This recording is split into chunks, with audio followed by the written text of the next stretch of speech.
Let's hope you pull up a good let's fight. finish this fast. Into the wind. Cool it. Let's finish this next time. Here comes the dust storm.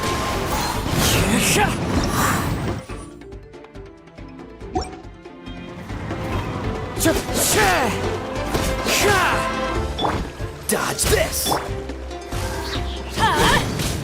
Adventure time. Let's finish this next time. What greater pleasure is there than the unexpected?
So the dye is somewhere in this cave, huh?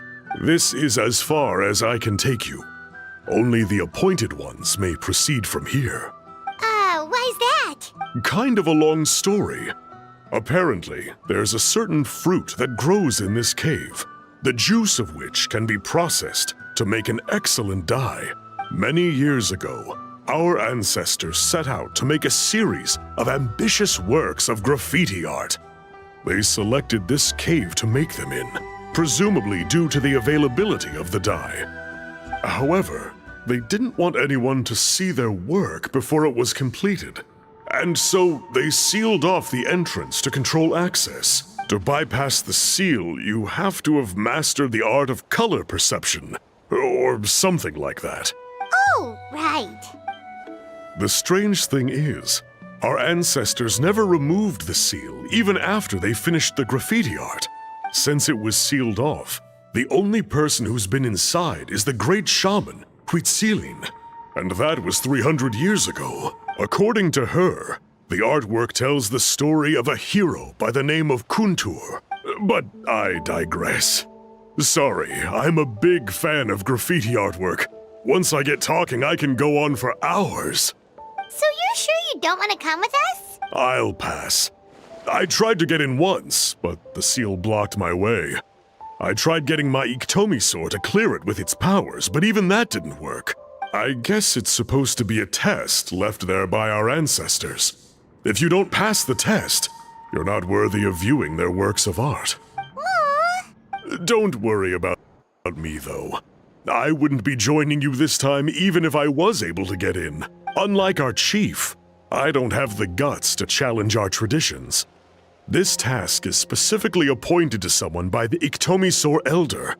Who knows what bad things might happen if I got involved? Fair enough. All right, we'll try not to take too long.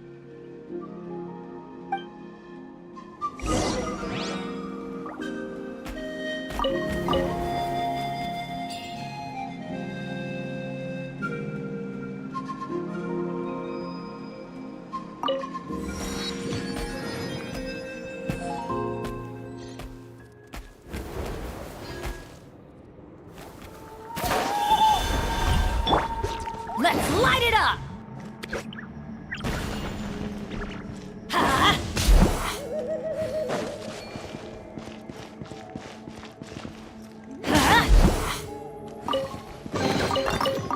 That's what I call treasure.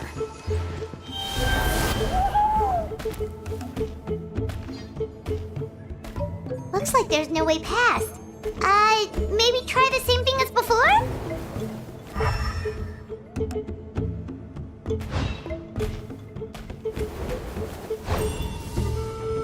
Hey, it worked! Let's head in and take a look.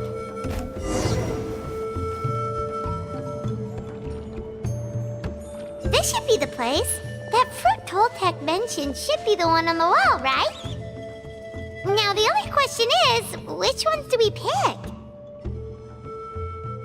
Well, go ahead, try it out!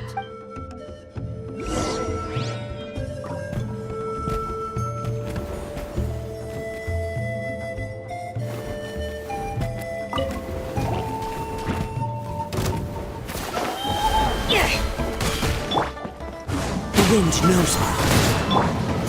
Overruled. Ah, something with which to commemorate this occasion.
You saw something, right?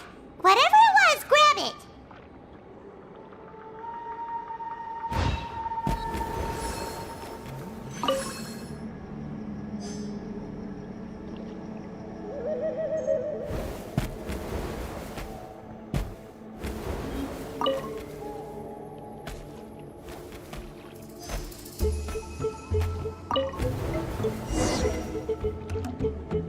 These guys' ancestors made some real works of art here. But based on what we've seen so far, it seems like there should be more to the story. Do you think maybe there's more artwork further inside? Yeah, you're right. There's always next time. Let's head back and meet up with Toltec.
We're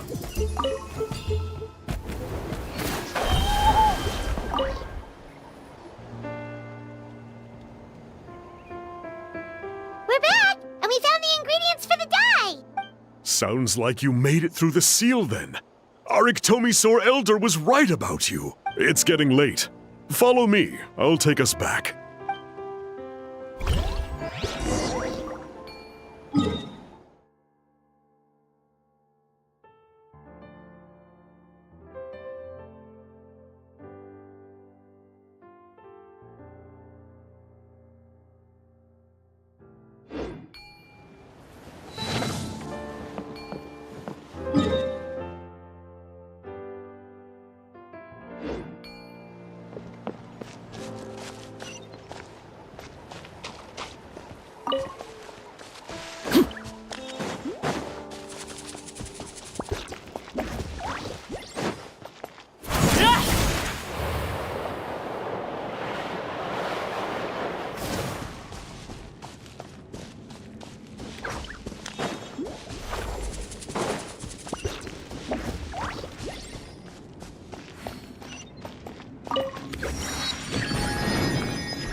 Laid bare.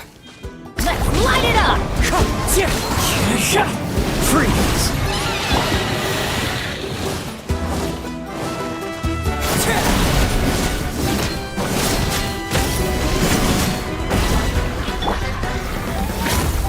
Teamwork is strength! Clouds high, the birds call, wind strike. This one will be frozen in time.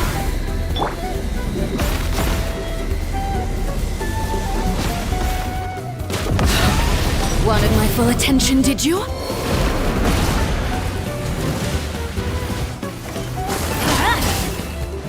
Let's light it up!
Time to go.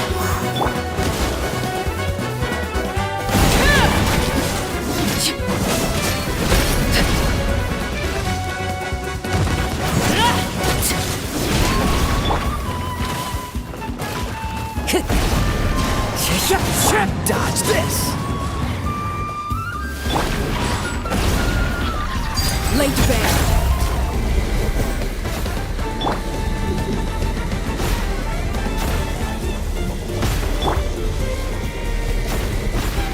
Everybody stand back! Wind strike.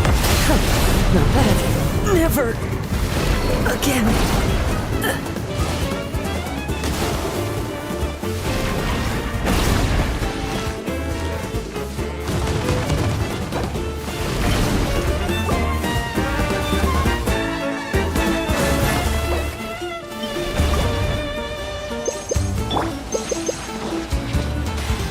Time to go. Transfixed.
Toltec has updated me on your progress. Well done. I appreciate your efforts. Sure thing! Here's the stuff for the dye.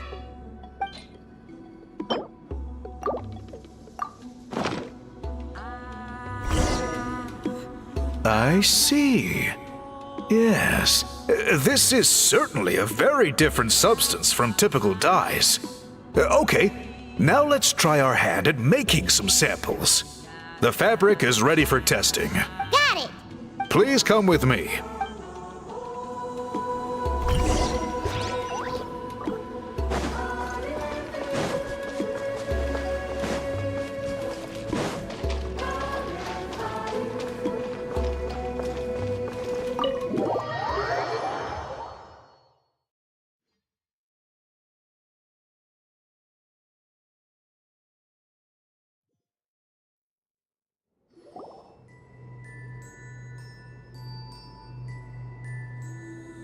Take a look at this. It's a woven scroll made by one of our ancestors. This is the kind of thing we're trying to make. Ooh! The person depicted is the legendary shaman, Huitzilin. She lived 200 years ago and was once appointed by the Iktomi-Sur Elder, like yourselves. She was especially skilled in the art of color manipulation, and of course completed her task with flying colors. This scroll is a record of her deeds, and was most likely the work of her own hand. The quality is simply breathtaking, even compared to other scrolls of this variety. Sadly, since she passed away, all of our Iktomi-Sur Elder's subsequent appointees have had to rely on the gift from the spirits to complete their work. That's a good way of putting it.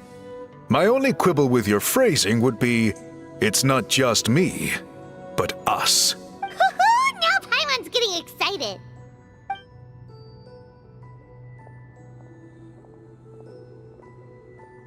Bring out the samples.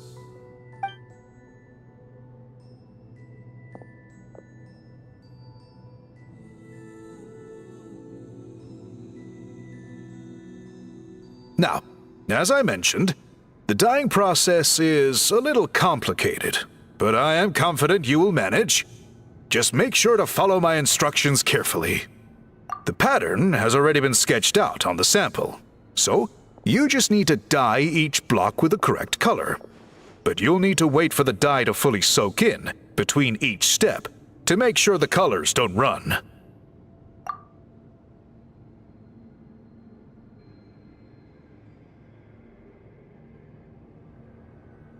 Ha ha ha! Good! The dye has taken to the fabric, and the pattern is crisp and clear. Next, Apply all the remaining dye, and we should see that elusive signature color emerge. Okay, final step.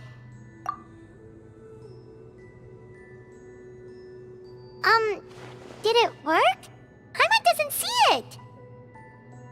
Oh, that color isn't showing up. Oh, the dyeing has failed. No, your technique was flawless. You did everything exactly as instructed. It would have made no difference if I'd done it myself. Then what went wrong? It could be the weaving technique, or maybe the dye has to be applied in a different way. Oh, whatever the case, it looks like I have failed to get to the bottom of this mystery. Sorry, Paimon wishes we could do more to help. I am the one who should be apologizing. I made you do so much work, and it was for nothing. I will, of course, honor my commitment to compensate you for your trouble, but I do hope you won't give up on this task. I plan to keep investigating, and will be sure to keep you updated with any progress. Don't worry, we're not quitters. Paimon does have a question, though. This whole process of recording history on woven scrolls seems so complicated. Why don't you just write it down instead? You said yourself you're all about change and reform. Well, this seems like a pretty good place to start, don't you think? Writing things down would be easier for everyone, and your records would be more detailed. I think you've perhaps misunderstood my philosophy, but that's okay. I can answer your question, but there's somewhere I need to show you first. Oh, sure.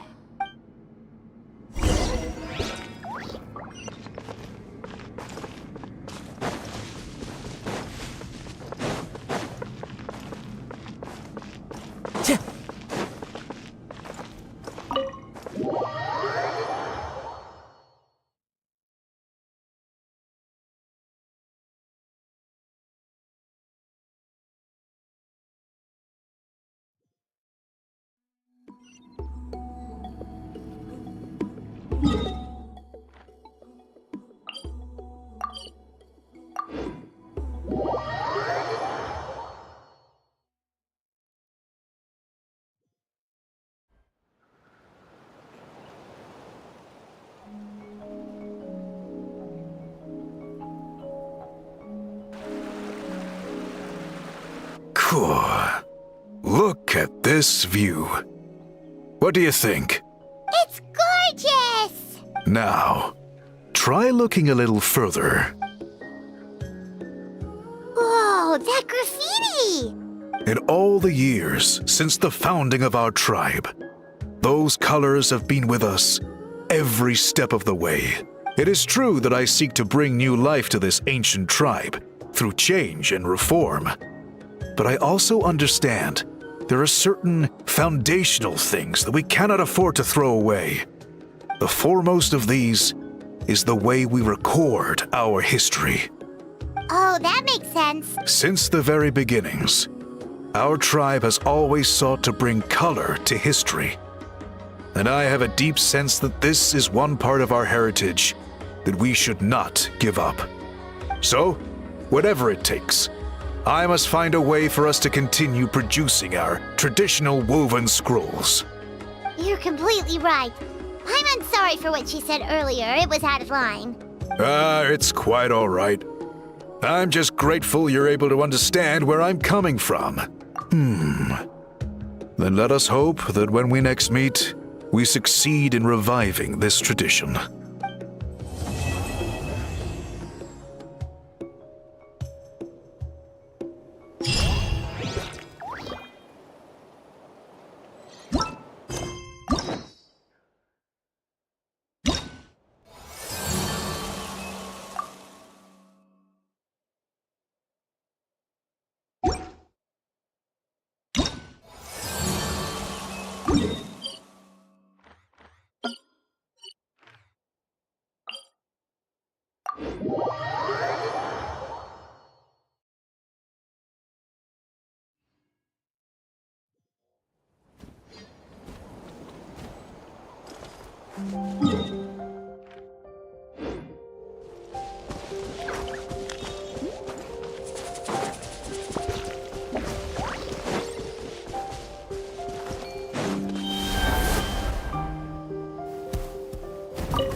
This scenery is wonderful. Surely enough to convince anyone to become a wanderer. Overruled!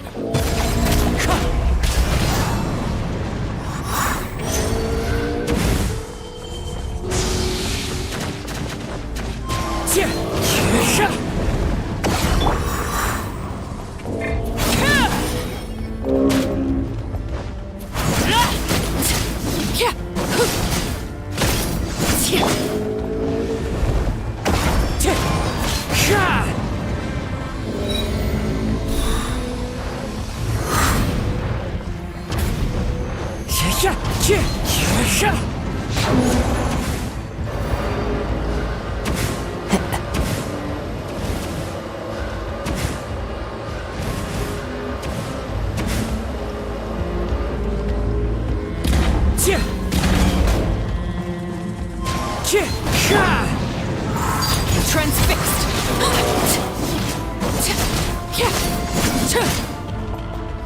Everlasting as the moon! Time to go.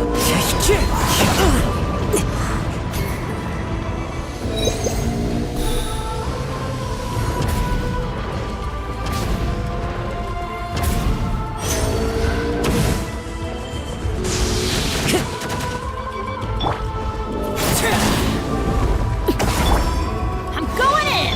Fallen leaves, adorn my night! Don't get frostbite. Overruled!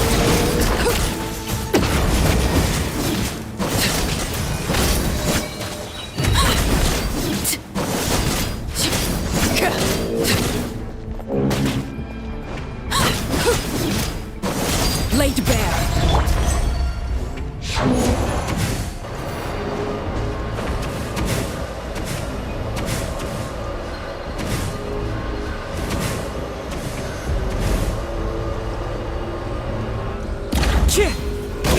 Windstrider!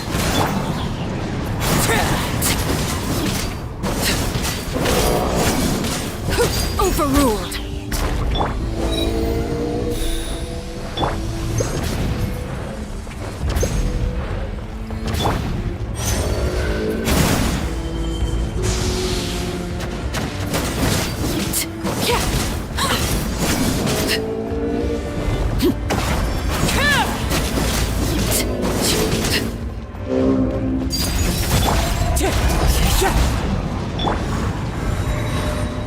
Freeze!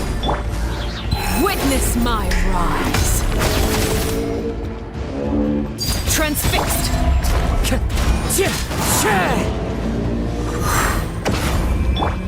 Dodge this!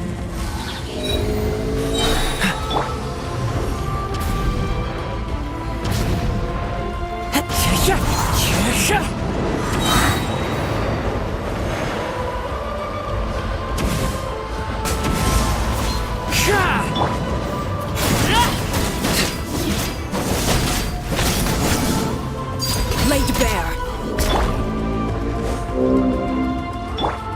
Teamwork is dreamwork! As one with wind and cloud! Oh, so sorry.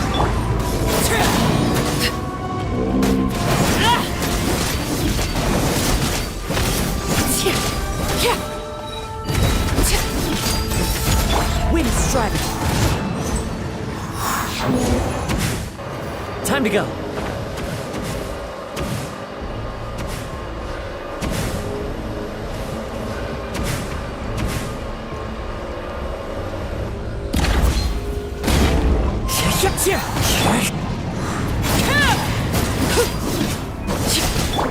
Cool it!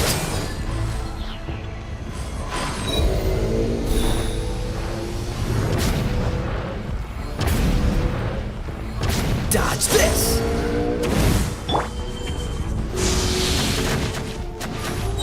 Let's light it up! Off we go! Freeze!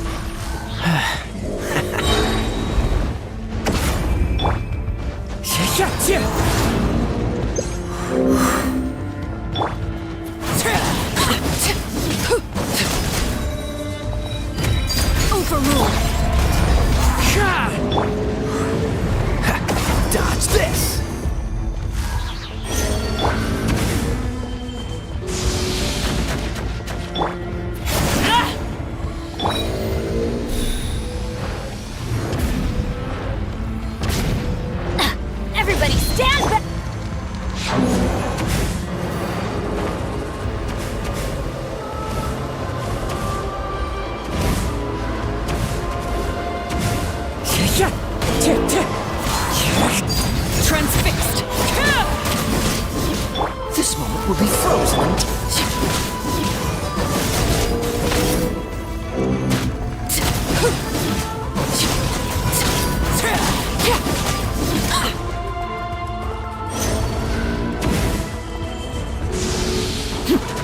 Overruled.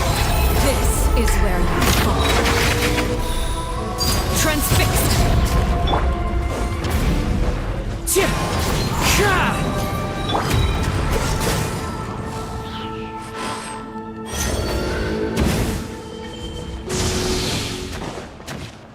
Freeze!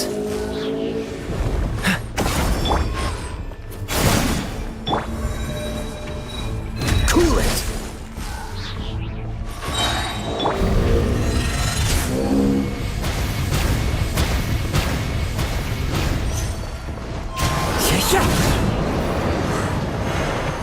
Time to go.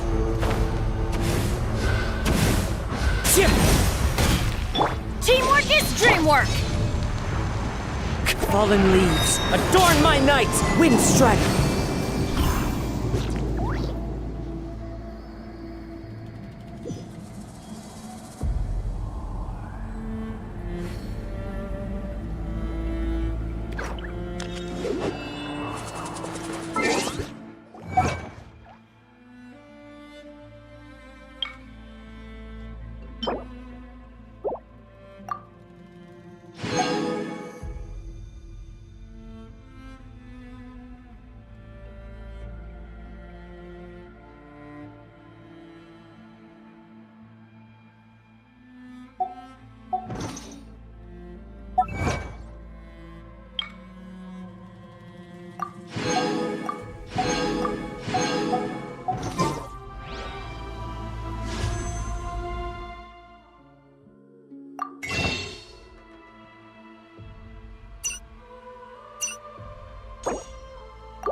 There are leaves around, and I know just the tune to accompany them, if you wish to hear it.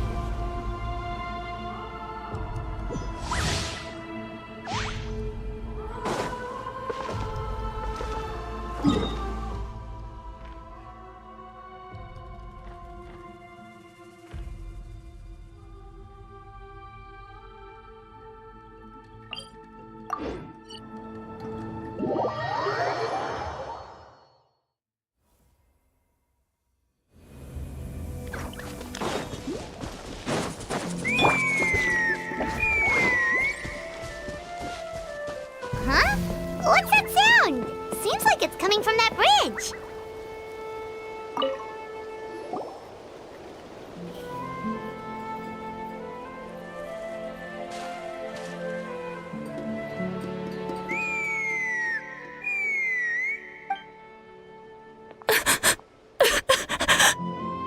Oh no! Why is she crying? Should we go check on her? You know, just in case she's thinking of doing something stupid. I'd leave her be. The warriors of the Flower Feather Clan are a proud bunch who never show their vulnerability in public, even if they've gone wingless. Oh, Chaska? Good to see you again, Traveler and Paimon. Before we carry on, let's get a little further away before Koyer notices us.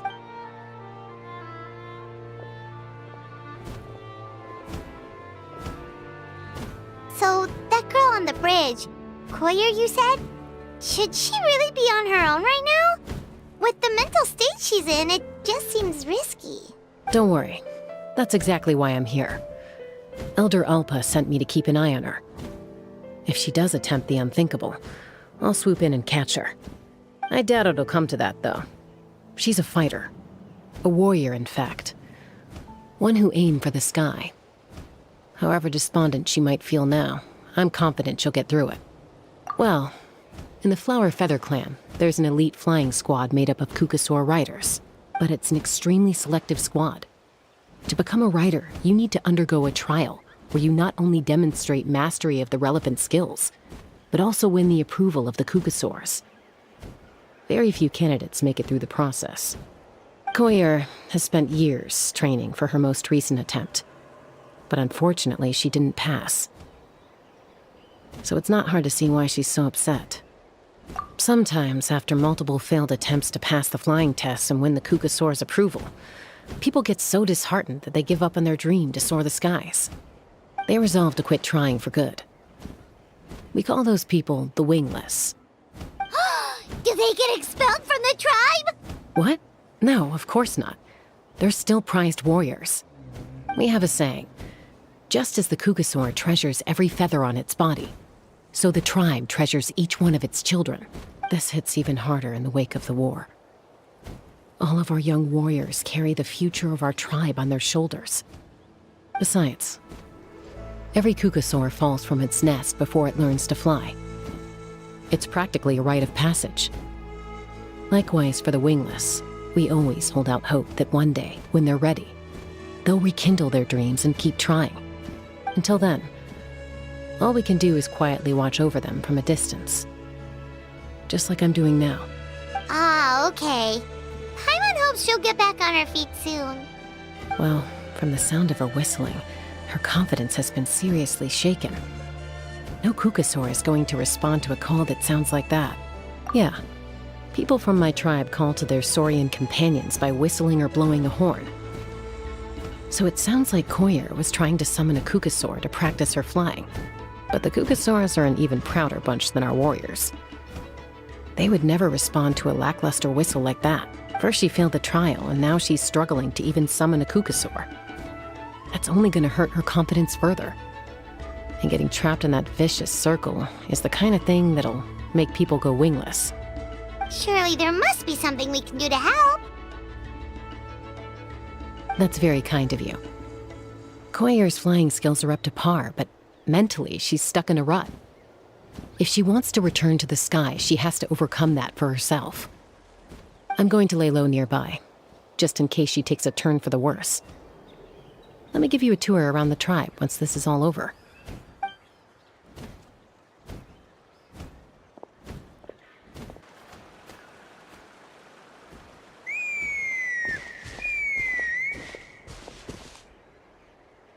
Koyer still isn't giving up.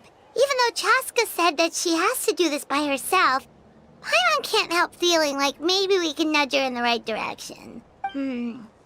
What if we could get a Kukasaur to fly up to her? That might give her the confidence boost she needs.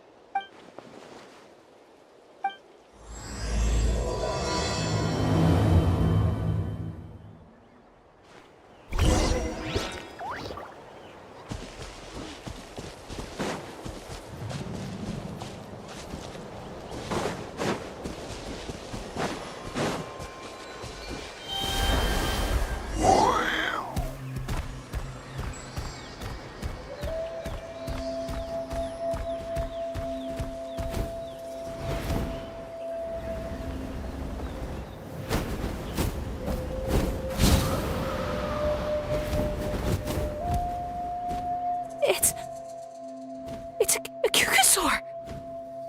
Oh my gosh! Is this really happening? I did it! I summoned one! I was beginning to think you'd all given up on me completely. Thank you. Oh, thank you! Excuse me? Would you mind if we did some flying practice together? I think I know where I went wrong in the test now. I need to maintain a higher speed on my turns. So I just gotta practice my bell tail slides and split S maneuvers.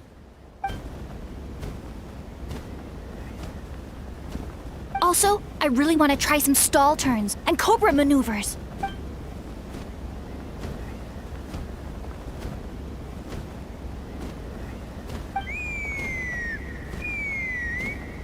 Huh?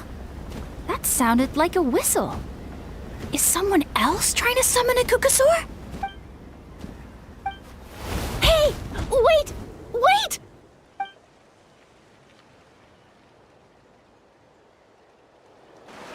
Do you think Koyer's feeling better now? Let's go back to that bridge and check.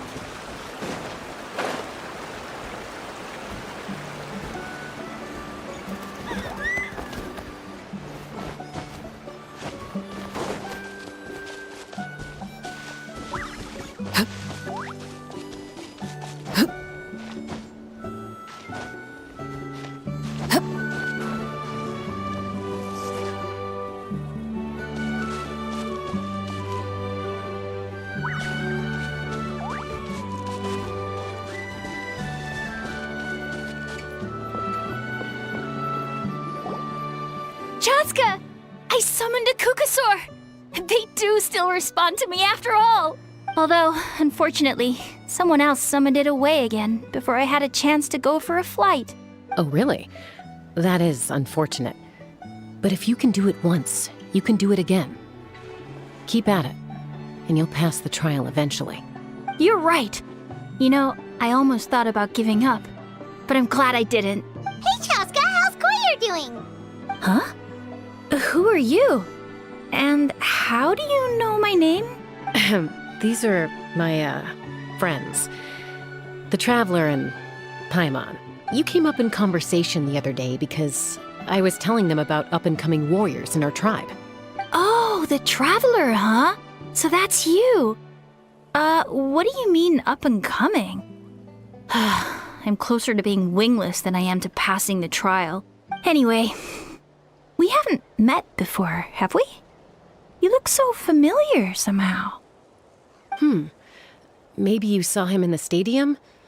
Or anywhere, really. He's been all over Natlan lately, so it's not surprising that you've seen him around.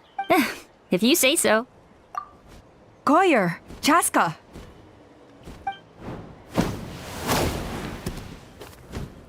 Here you are. I've been looking everywhere for you two. Oh, Elder Alpa! What's the matter? I thought I should tell you myself. We're going to redo the flying trials. Redo them? How come? This is so unexpected. And I can't believe you came out here just to tell us that in person. It's embarrassing to admit, but due to time constraints, we didn't do a proper inspection of the arena before the last round of trials began. Then we started to notice many candidates performing worse than expected. So we redid the inspection afterwards and found a number of issues which likely impacted candidate performance. This was entirely our mistake, and I apologize unreservedly. I know it doesn't make up for it, but I thought bringing you this message in person was the least I could do. Oh, okay. Chaska, these people you're with, are they the Traveler and Paimon? Huh? You've heard of us? I have indeed. Gathering intel is an essential part of being a warrior. Plus, you've already made quite a name for yourself in Natlan. Actually, I've been meaning to invite you to enjoy our tribe's hospitality for some time. Hospitality? Oh, that includes food, right? Of course it does. If you let us host you, you'll be treated quite lavishly. Mighty warriors are highly revered in our tribe. Besides, we still owe you for your help during the war. Without you, we would have suffered far worse at the hands of the Abyss. So I like the chance to show you our gratitude on behalf of the whole tribe. Mighty warriors, plural? So Paimon counts too? Paimon's starting to like you a lot. That should go without saying. Your flying skills are the envy of our tribe. The Flower Feather clan seems like a really nice bunch of people. We definitely need to take her up on this offer. Well, I'd love to stay, but I'm afraid I still have to inform the other candidates about the retrials. With our younger generation's future on the line, there's no time to lose. Wait, Elder Alpa! Let me help! The sooner everyone gets the news, the better! Very well. In that case, Chaska, could I leave you to entertain our guests? Sure thing. Okay. Let's meet by the Obsidian Totem Pole later. Koyer, let's get going. Okay.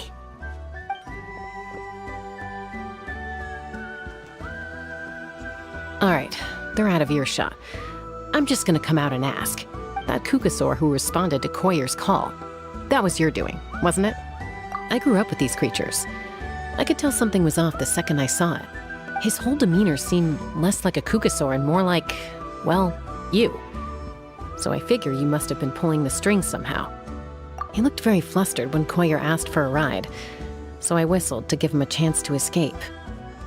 And judging by the look on your face, that was a welcome intervention, huh? It's all right.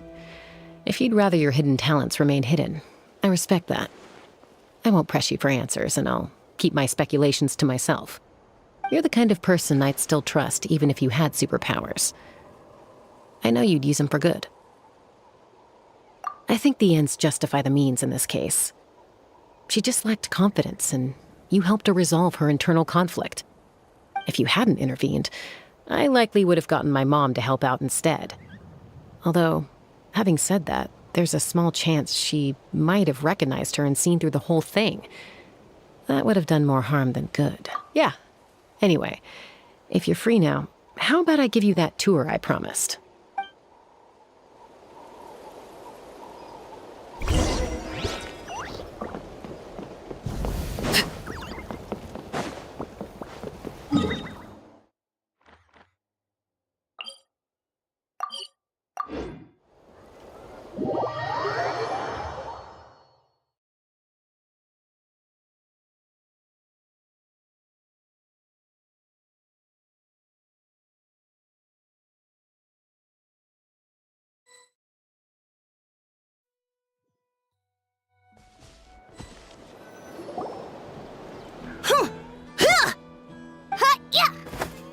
Ready?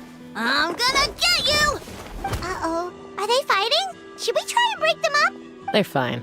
Just doing their daily combat training. Combat training? A little young for that, aren't they? Not to us. We're a tribe of warriors.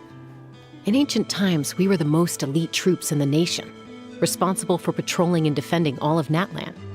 And even though times have changed, we've kept our martial spirit alive. Hey, is that Chaska? Chaska, you're back! Oh, can you come train with us? Now's not a good time, I'm afraid. I'm showing the Traveler and Paimon around. Maybe next time. The Traveler and Paimon? Wait, you mean that legendary warrior and legendary flying expert? Legendary? Yep, that's us, all right. Awesome.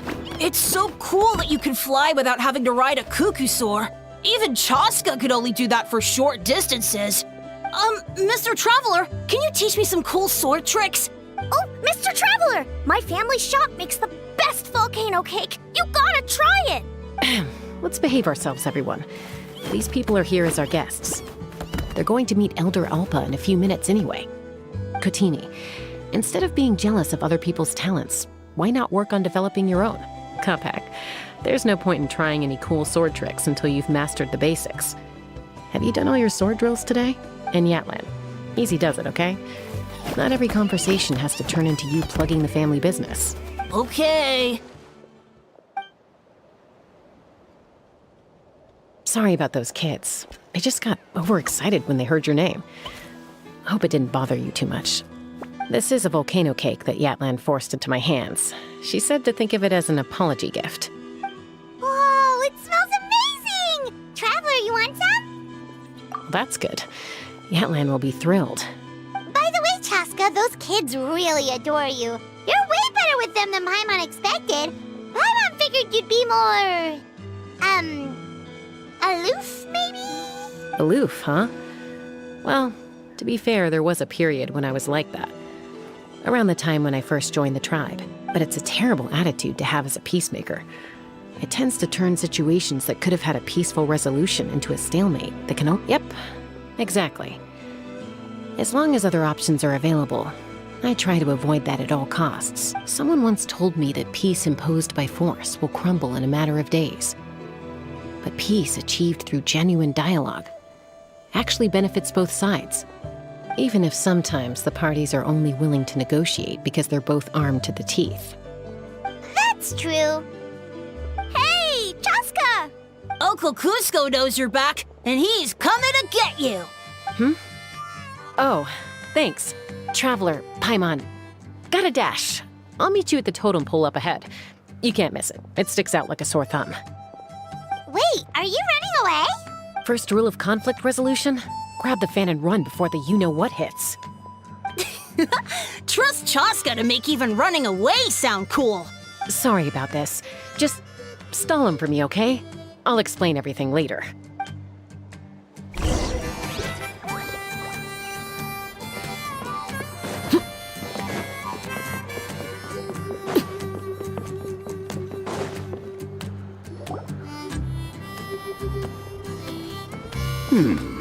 A golden-haired outlander and a white flying object. You must be the Traveler and Paimon. I heard Chaska was with you, but I suppose she's run away again, has she? Sorry, who are you? Who am I? Only her father? She's supposed to go for a checkup every 3 months to see how her abyss condition is doing.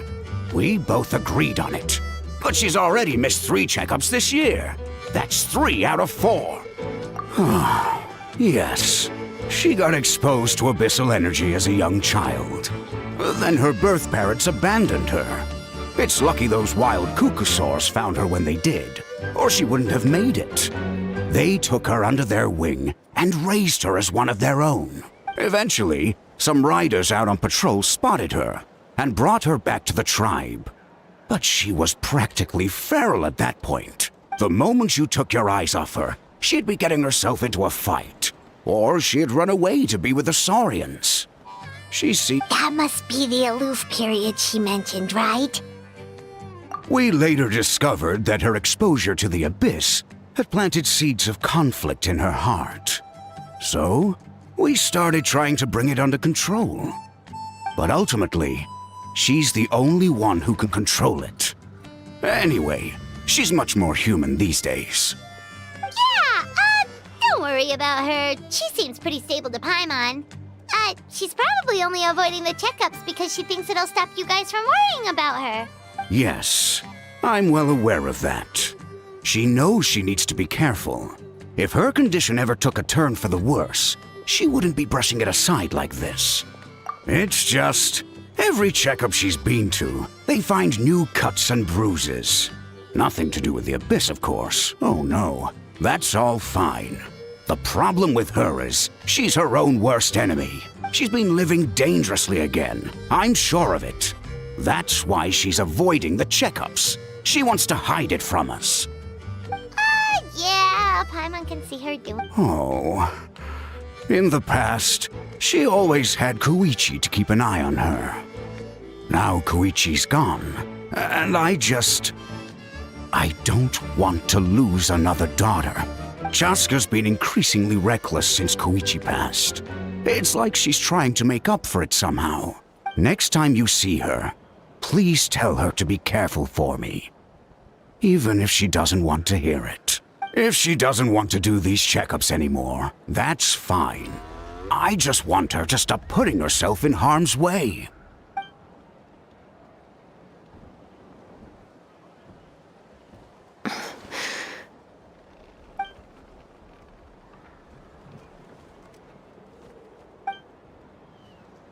Whoa, where did the time go?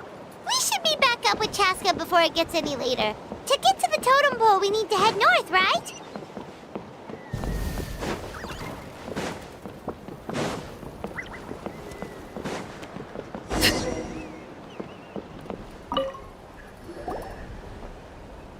Hey, Chaska! Hey, Alba! It's all right. I bet my dad talked your heads off, huh? What did he say? I was sometimes a little impulsive back then. That's putting it mildly. The memories. It feels like it was only yesterday when we brought you back and had Cusco and his family take you in. Back then, no one imagined this feral child would grow up to be the strongest warrior of the Flower Feather clan. Huh? You were the one that brought Chaska back to the tribe? That's right. Elder Alpa was already a veteran rider by then. She spotted me while patrolling from the skies and tracked down my Kukasaur mom. Mom agreed it was time I tried to re-enter human society. But I didn't know the first thing about being civilized. I clashed with everyone who had to deal with me. And look at you now. Renowned throughout the land as a peacemaker. How time flies. When the day comes that I can't fly anymore, it will be up to you to look after our tribe and our flying squad. You know me, though. I'm not a natural commander. I'm better off as a lone wolf on the front line.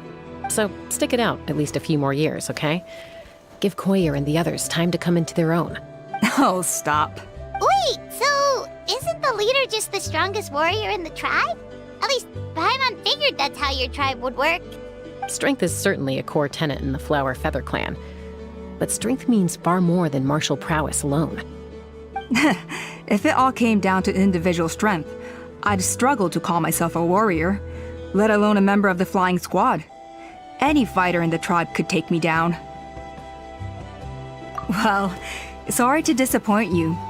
It was something I aspired to at one point. So much so that I went adventuring in the Cinder City, Archon, to try and prove myself. But it was foolish of me. I wasn't ready. I came back empty-handed and seriously injured. The fact that I survived was something, I suppose. But after that, I never seriously considered myself a strong fighter. And yet, you still managed to become the leader of the flying squad, thanks to your experience and determination. All while battling those old injuries. Don't you think that's a display of strength in its own right?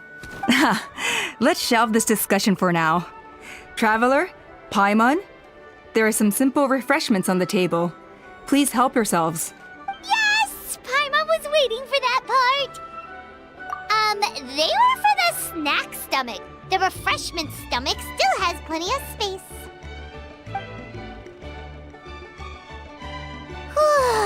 Paimon is so full. Well, if you're enjoying our hospitality, feel free to stay with us as long as you like. Elder Alpa? Something's come up. What happened? Is it serious? Shall I deal with it? It's... Some merchants showed up, not from our tribe.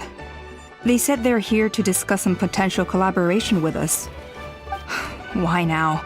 This is terrible timing.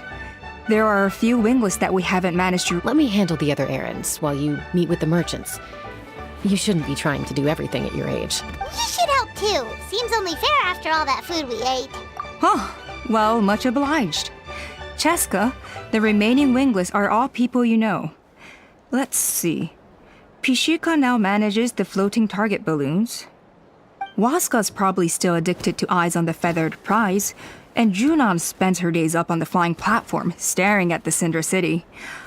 I'll leave you to tell them the news.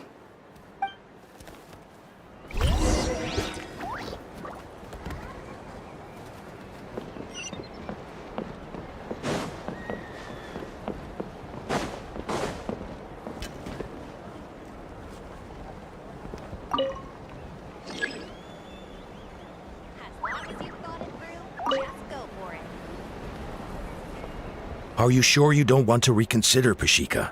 I appreciate it, boss. But honestly, I'm pretty happy with my life nowadays. Pashika, they're redoing the flying trials. Huh? Mutoda? Did Alpa send you? I was just telling Pashika the news, actually. The way things are with the tribe these days. I mean, you don't need me to tell you. This here is no future for a seasoned warrior like you. Come on, boss. Do you have any idea how long it's been? I've been wingless for years now. I'm not cut out for that anymore. Of course, I'll do my part if we ever need to defend the tribe. But there's really no point in me trying out for the flying squad now. I've already made my peace with it. Not everyone has what it takes to return to the sky after going wingless. Elder Alpa's perseverance is something else. And it's okay if I'm not destined for greatness. I might not have the Kukasaur's approval, but with my hot air balloons, I can still reach the skies. Handling these balloons every day, seeing how the customers react, the looks on their faces, that's enough for me. Finding something you love doing can be just as hard as passing the flying trial. It's worth holding on to. Fair enough. It's your choice. I won't force you. Oh, by the way, you should try taking a balloon ride if you've got the time. Once you've been up there for yourself, you'll see why I love it so much. No problem. If you ever want to give it a try, you know where to find me.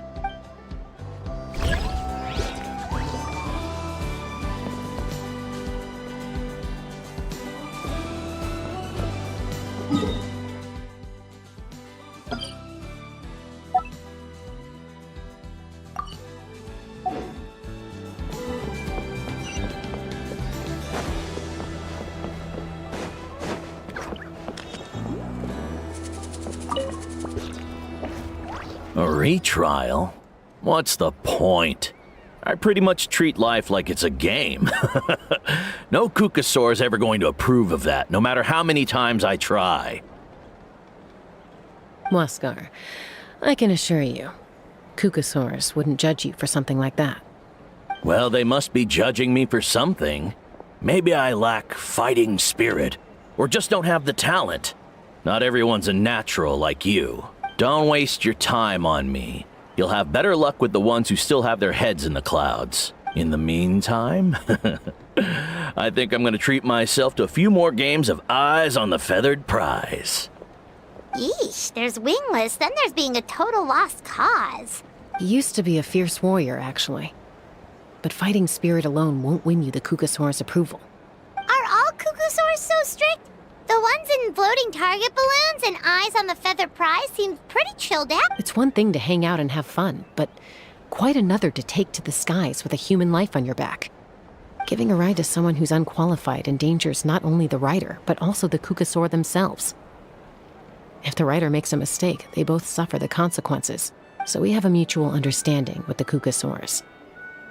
If someone isn't up to standard, we have to reject them. Even if it means breaking their hearts.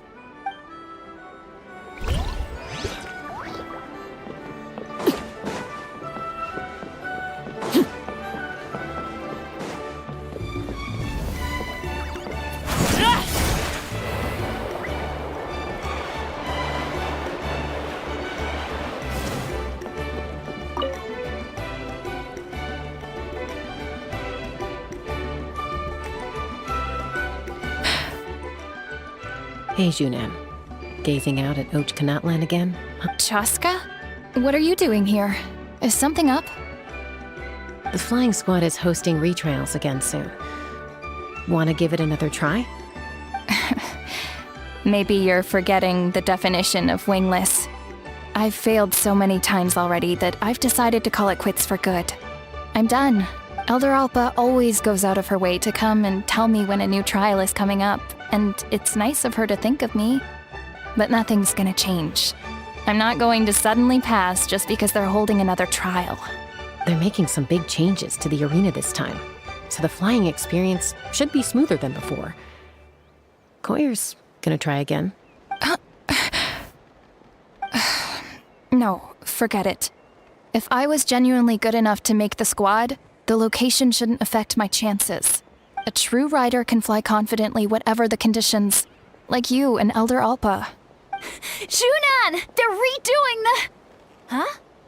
Chaska and the Traveler. You're already here. I guess they told you already then. Come on, let's go train together. I'm gonna sit this one out. What? Why? But you've always looked up to Elder Alpa. She went wingless after her injury and spent years drifting, but even she came back and made it in the end. If she can do it, why can't you? I mean, I don't have that kind of perseverance. And besides, the last thing I want to do is fail in front of her yet again. Oh, come on. You know you don't need to worry about that. All right, well, how about we just treat this as you being my mentor? Then will you train with me? I mean... Enough umming and ahhing. Let's just get up in the air and figure it out as we go. Wait! Hold on, slow down. I can't keep up. Well, that's one way to do it. They've been best friends since they were kids. If anyone knows how to get Junan out of a rut, it's Koyer. You helped Koyer deal with her internal conflict, and now she's done the same for someone else. You know, people often talk about how one conflict leads to another and so on. But sometimes in life, things spiral in a good direction instead.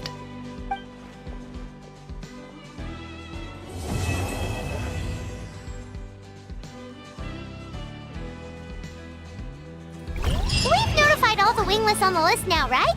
Where to next? The trial arena. It's not far from the tribe.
Oh, hey there, Chaska.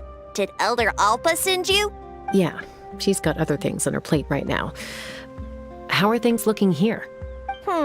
Well, the inspection revealed numerous blockages all over the trial arena.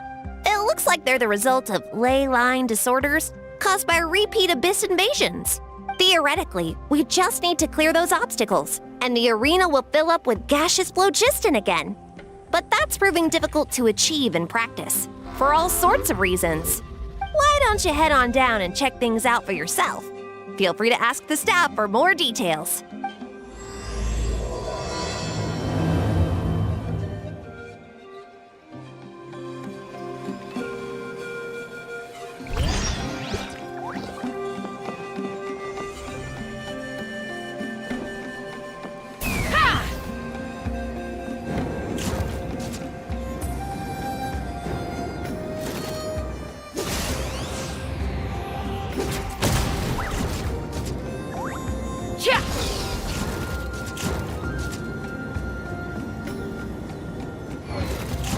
Open fire!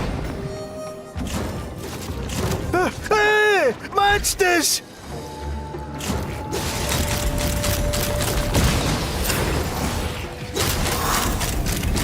Bullseye!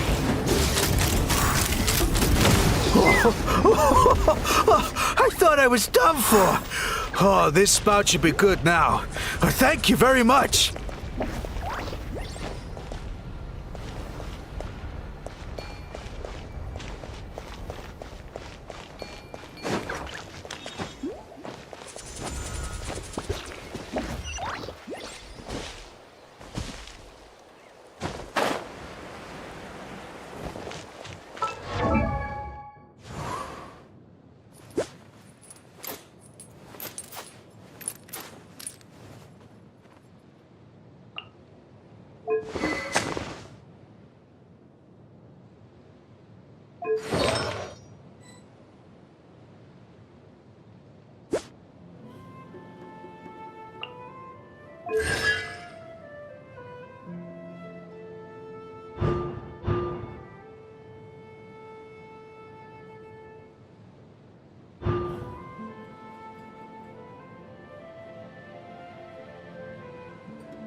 Oh, are you here to help?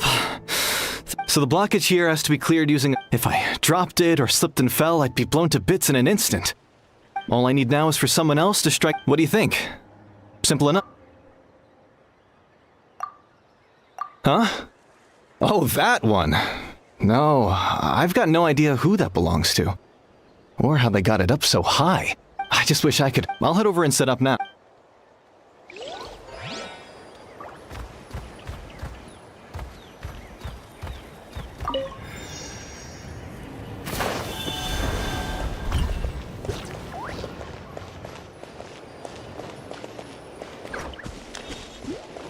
All right, get ready. Take me up!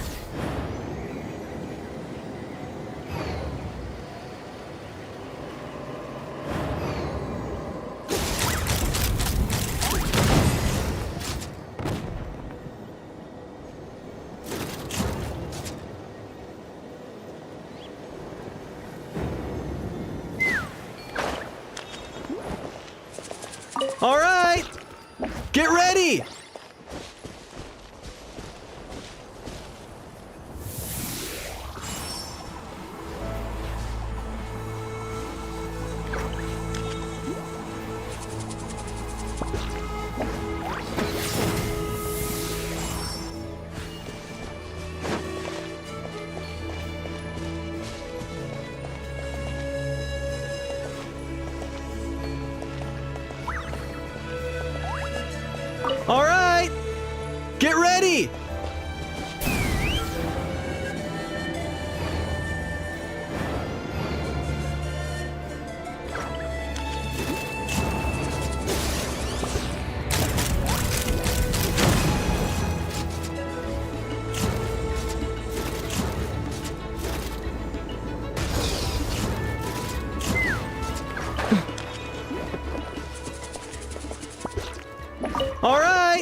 ready!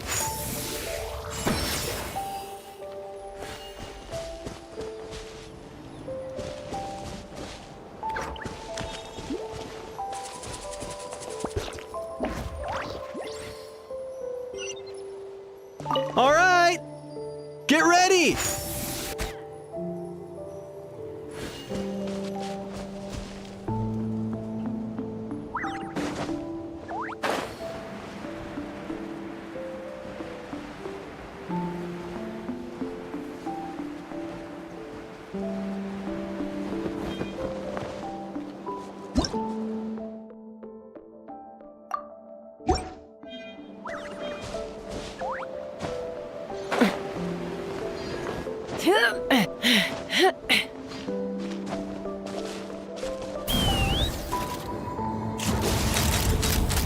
Open fire! Giddy up!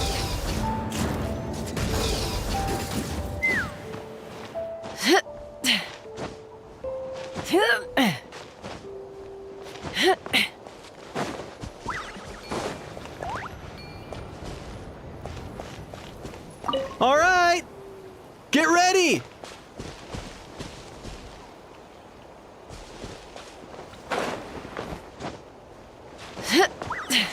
Take me up!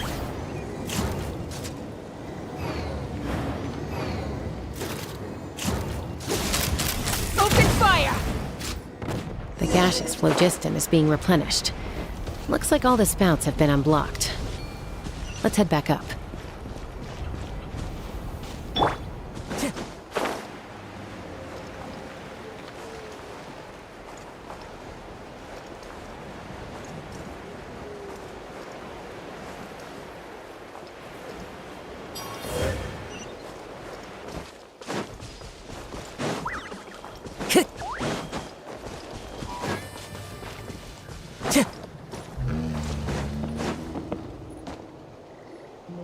Wow, you took care of everything in no time at all. Incredible work. Now we just have to wait until the gaseous phlogiston is fully replenished. Actually, Inkanak, I'd like to do a test flight first, just to make sure we're not missing anything. Could you arrange that for me? Huh? But you only just finished getting the arena ready. There could still be other hazards we're unaware of. All the more reason to have me test it out.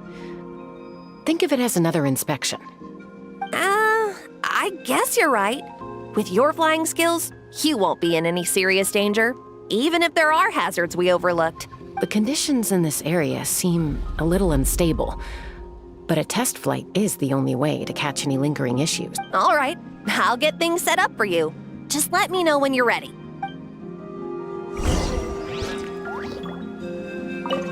Are you ready? This should be a piece of cake for Chaska. All right, then spread your wings and fly.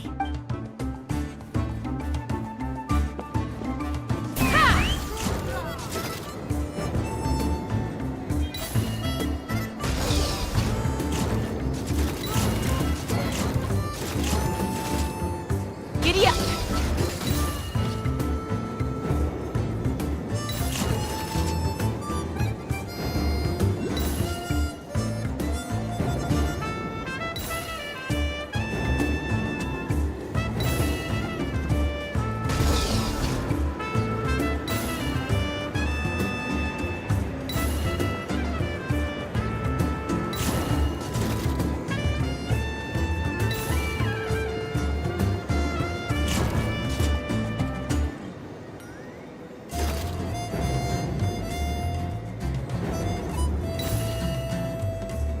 Giddy up!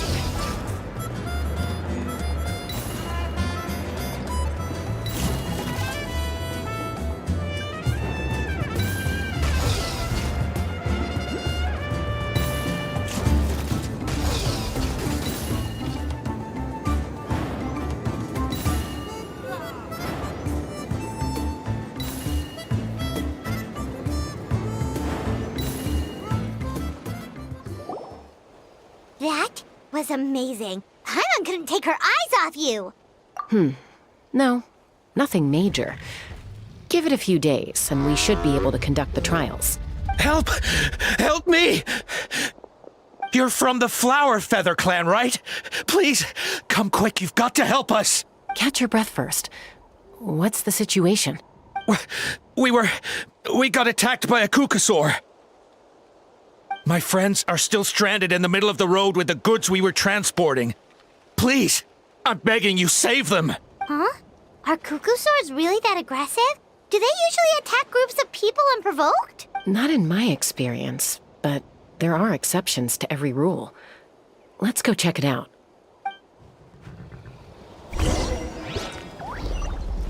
Time to go.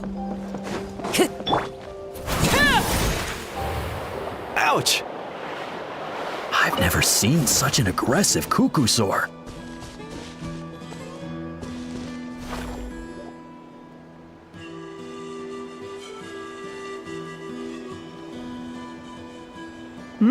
Chaska? Traveler?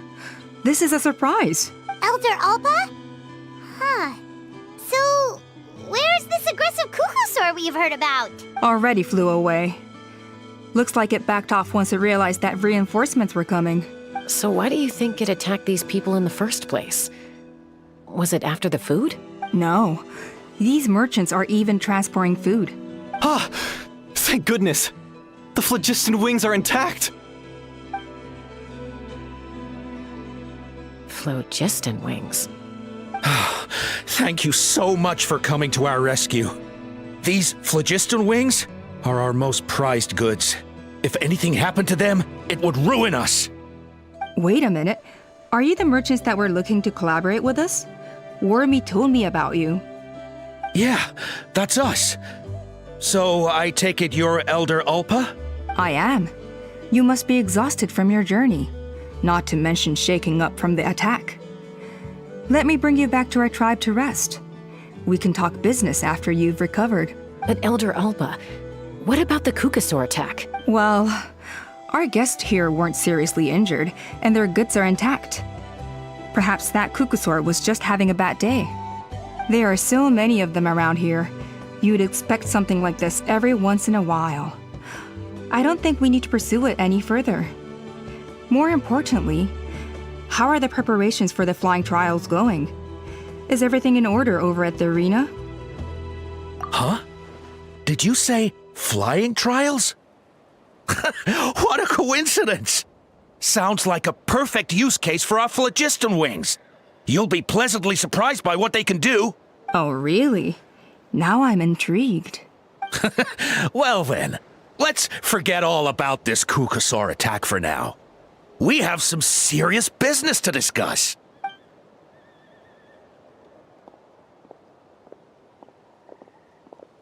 Huh? So that's it? That all went smoother than expected.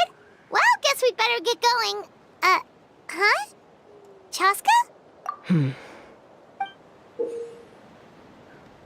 A blood-stained feather.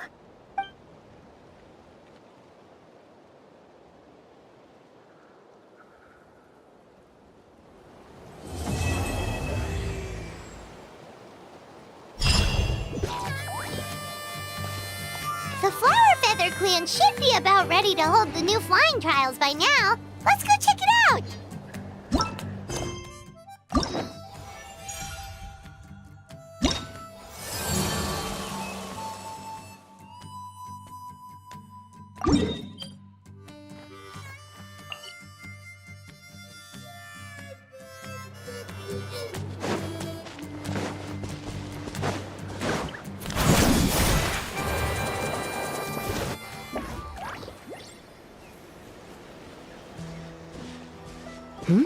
Ah, Traveler and Paimon. You came. Yep, and it looks like we made it just in time! Although, can't say the same for the Kukusaurs. Bit of a low turnout, huh? Yeah, you'll see why soon enough.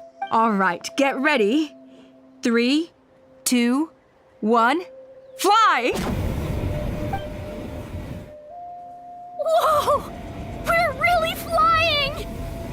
I feel light as a feather. I'm flying without a Kukasaur. These phlogiston wings are awesome. What's going on? Paimon can barely believe her eyes. How did they fly all on their own? The merchants we ran into that day were selling a product called phlogiston wings. It's a flying machine worn on the back. To operate it, you just use a handheld trackball that controls the flow of gaseous phlogiston. That's incredible. Yeah. If our tribe, well, if Natlan mass adopted this technology, it would revolutionize our mobility and responsiveness in times of crisis. Just think of the countless tragedies that could be averted. I feel like I'm dreaming. Did I really just fly on my own without the help of a Kukasaur? You'd better believe it. Plus, you just passed the flying trial. Right, Elder Alpa? Elder Alpa? Should this really count as a pass if we did the trial using phlogiston wings? Why not? The scoring rubric is about flying performance. It doesn't specifically say you have to ride a Kukasaur. Yeah, maybe, but I mean, even Chaska had to ride a Kukasaur in her trial, right? And the whole point of the trial is to test both your flying technique and your ability to work with a Saurian companion. Well, if we can fly by ourselves, maybe we don't need to test the ladder anymore. Chaska, Traveler, what are your thoughts on this new invention? Right? That's what I think too. I agree that they have strategic value, but I don't think it makes any sense to evaluate candidates by the current testing standards if they're using phlogiston wings. Why? Shunan finally mustered the courage to go through with this. And now you're saying it doesn't count? We don't have any experience using these wings in battle, nor is it immediately obvious how to incorporate them into the existing systems in our tribe. Taking a longer-term perspective, I think we need to start by getting thoroughly acquainted with how these things work. Then we can develop a new trial format with new assessment criteria, tailored to candidates using the phlogiston wings. You all raise valid points.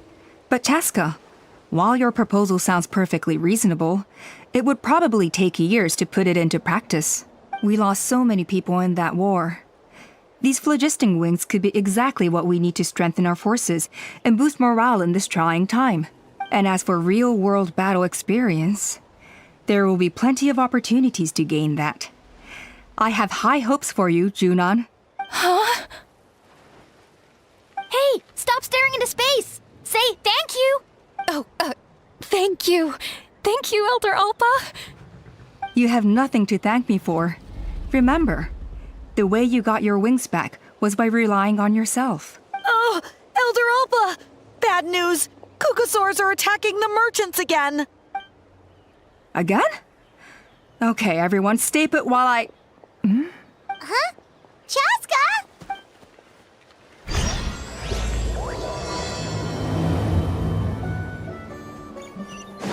Why did Chaska rush off like that? And then Elder Alpa and the others too?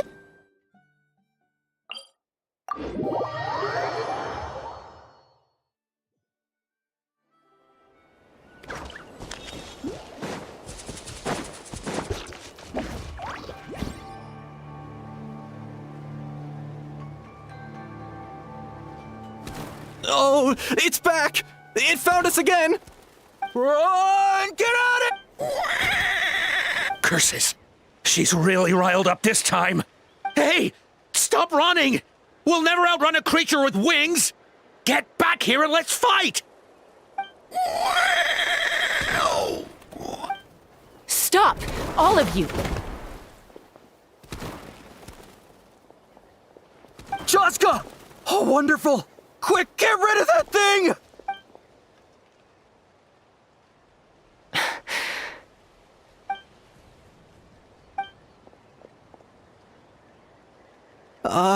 What's going on? Why isn't she doing anything? So it really is you, sister. Wait, sister? That Kukasaur is Chaska's sister?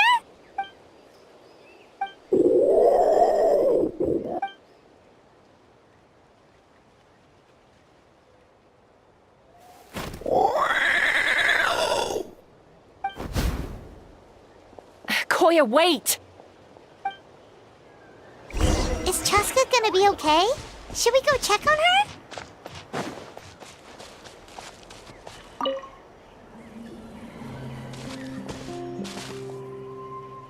Chaska, are you okay? I'm fine. Sorry for making you worry. No point. She's an expert at hiding her tracks. Once she's shaken you off, you'll never catch up to her. At least, I always used to lose to her at hide-and-seek when we were kids. Well, yeah. You know I was raised by kukasaurs. Anyway, she and I grew up in the nest together. Her name's Koya, and she's my big sister. We played together all the time, chasing each other through treetops or mountaintops. It felt like it would go on that way forever.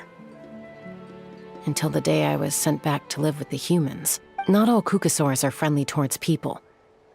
Koya, for instance, she's fine with me because we grew up around each other, but she's not fond of other humans.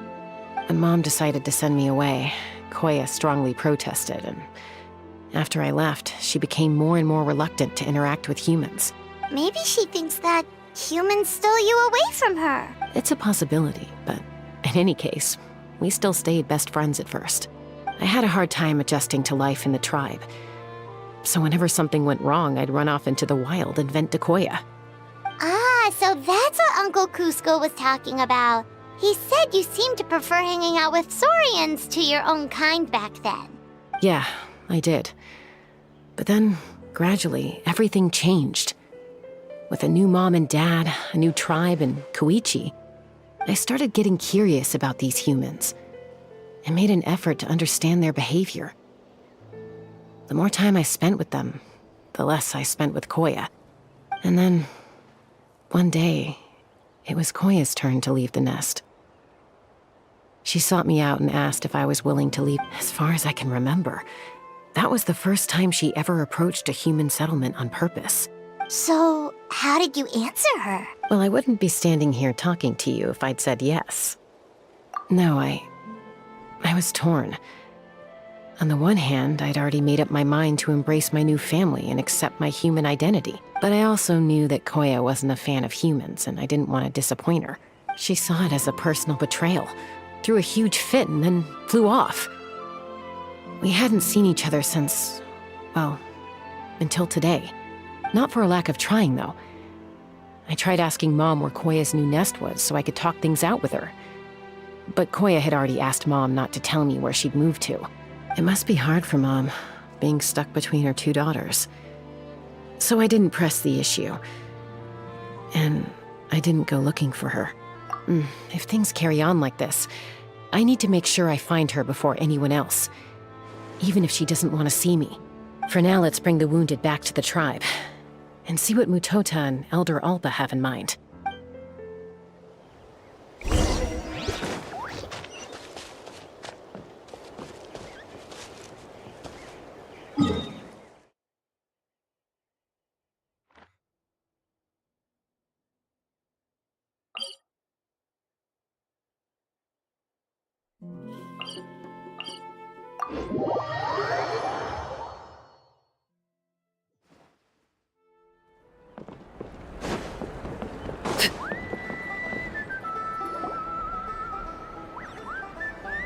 So, I hear there's been another kukasaur attack. Ha! I knew it! They're wild animals, and they can't be trusted. Hey, show a little respect. The kukasaurs are our partners. Maybe in the flying squad, but they don't give a hoot about the rest of us. Well, now that we have the phlogiston wings, do we even need the kukasaurs anymore? Are you kidding? How are we supposed to protect our tribe without them? I didn't mean it like that. Huh? Protect our tribe? Or are you just scared that your precious flying squad will lose its prestigious position? You take that back! Things are changing so quickly. Chaska, there's a conflict emerging there. Aren't you going to nip it in the bud? The whole tribe's talking about this now. Breaking up a single fight won't solve anything. The real source of conflict here is the phlogiston wings, and what happened with Koya. On any other day, people would just brush this attack aside. After all, clashes between wild kukas. But now that the phlogiston wings have entered the equation, it's sparked a debate over whether our tribe needs the kukusaurs at all. I worry that we risk repeating the mistakes of the Cinder City. Back then, Lord Ochkon's hatred of the Saurians nearly destroyed the peace forged by the Pyro Archon. Chaska, to prevent things from deteriorating further, I'd like to task you with restoring peace to the tribe. I will. Traveler, you've already done so much for Natlan, and the Flower Feather clan has no right to ask more of you. But... looks like I was making a mountain out of a molehill. And don't forget about Paimon. Just leave this to us. This whole situation has unfolded so quickly that it's put us on a back foot. To tell the truth, it makes me a little suspicious. You think someone might have orchestrated all this? It's possible. Leave it with me. I'll look into it. Also, Chaska, could you try to keep a low profile while you're out there digging around? We don't want to give our hand away. I'll do my best. Okay, so where should we start? This all began with Koya's attacks. If we can find out what led her to do it, that should give us something to work with. Unlikely. Given how she reacted when I showed up, I don't think she's forgiven me. If you want to resolve a conflict through dialogue, sometimes you need a third-party facilitator. Let's go see my mom.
Wow, so this is where you used to live as a child? Mm-hmm.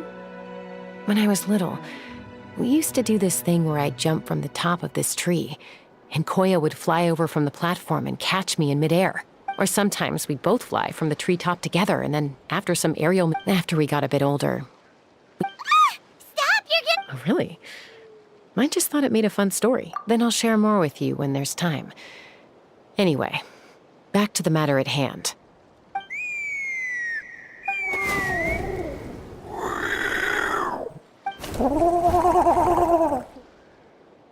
Hey, Mama Bird. I'm back. My last visit was only a week ago, wasn't it? See? I visit you more than I visit Papa Cusco. I brought a couple of friends with me. These are the Traveler and Paimon. Traveler, Paimon. This is my mom. Her name is Chimpu. In the human tongue, anyway.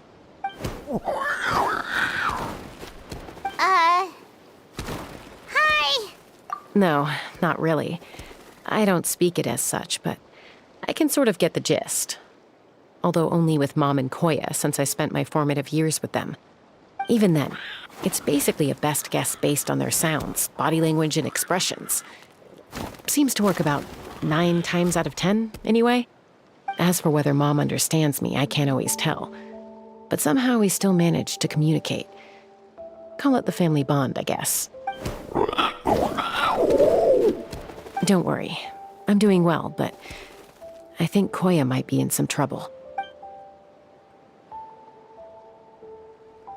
I know she's never been a fan of humans, but she's never deliberately attacked them before either. What's behind this sudden change? Does, Auntie Chimpu know anything? Doesn't look like it. Koya hasn't visited her in a long time. Then Could you please tell me where she's living nowadays? I really need to talk to her. If this animosity between her and the tribe continues, then the next time there's an incident, I don't know if I'll make it there in time.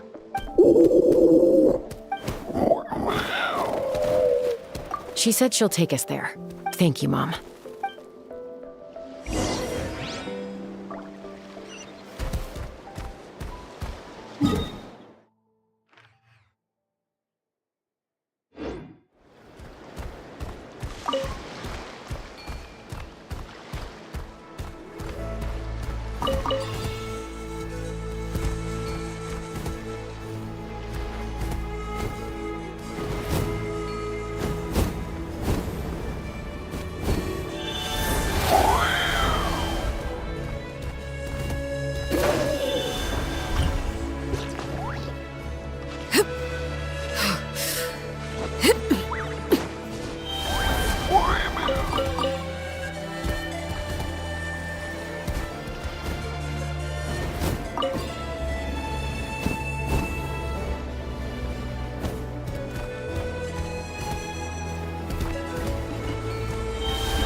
This is a really remote location.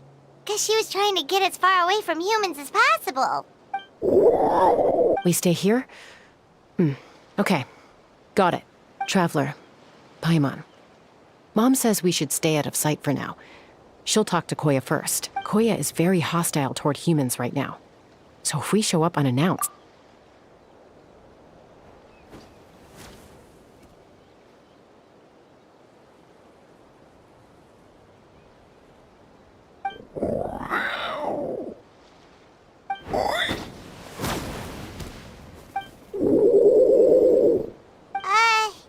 Any idea what they're saying? Sounds like things are more complicated than I imagined. There's evidence in this area suggesting that Koya might have been the victim of a human attack.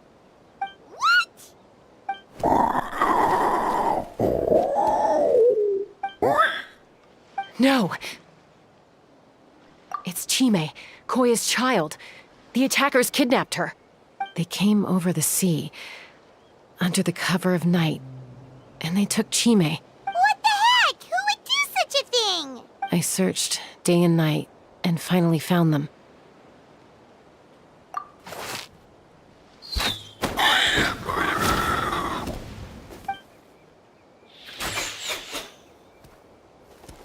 Oh, yeah! Tafal's contraption is working like a charm! Got her in one! Hey, there's another one! Wait, is that the one that got away last time? Who cares? Just get them all! T'Pol pays us per catch.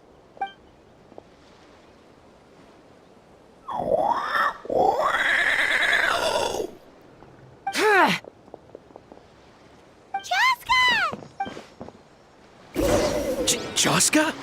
How do you get here? Quick, stop her! Don't you even think about running away!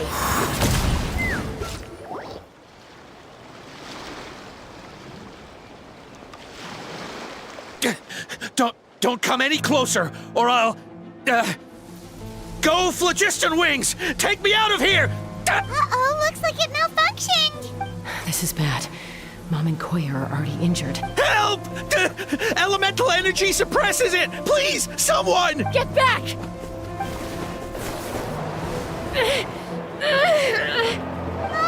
It's still going, and it's getting worse. Guess we need a more permanent solution. All right then.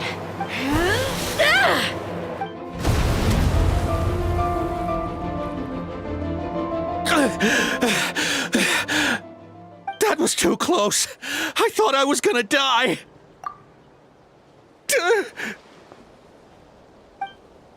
Answer us honestly. Were you the ones who attacked Koya before? I am... No, it was...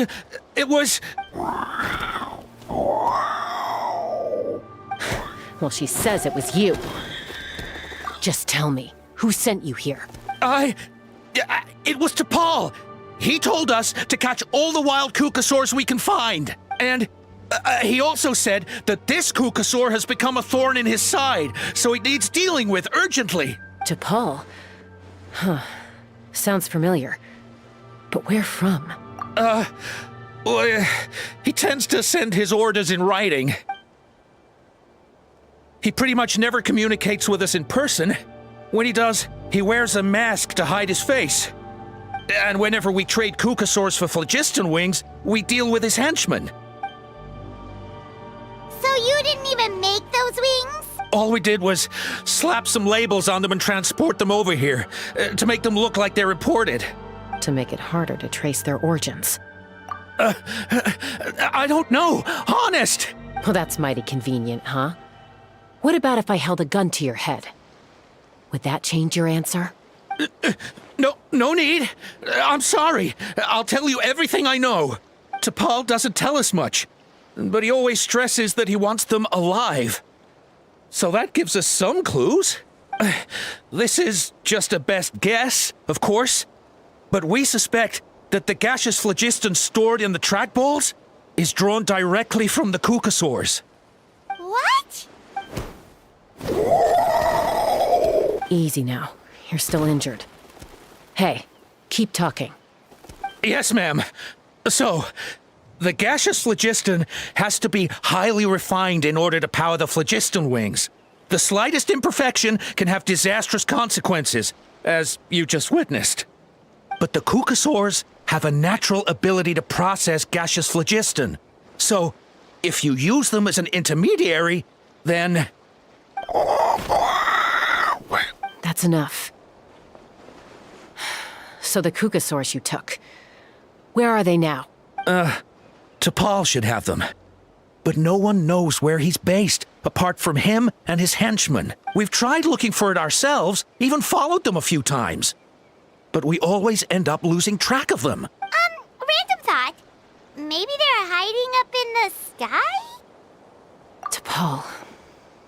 T'Pol. I'm sure I've heard that name. Maybe... Chaska! Traveler!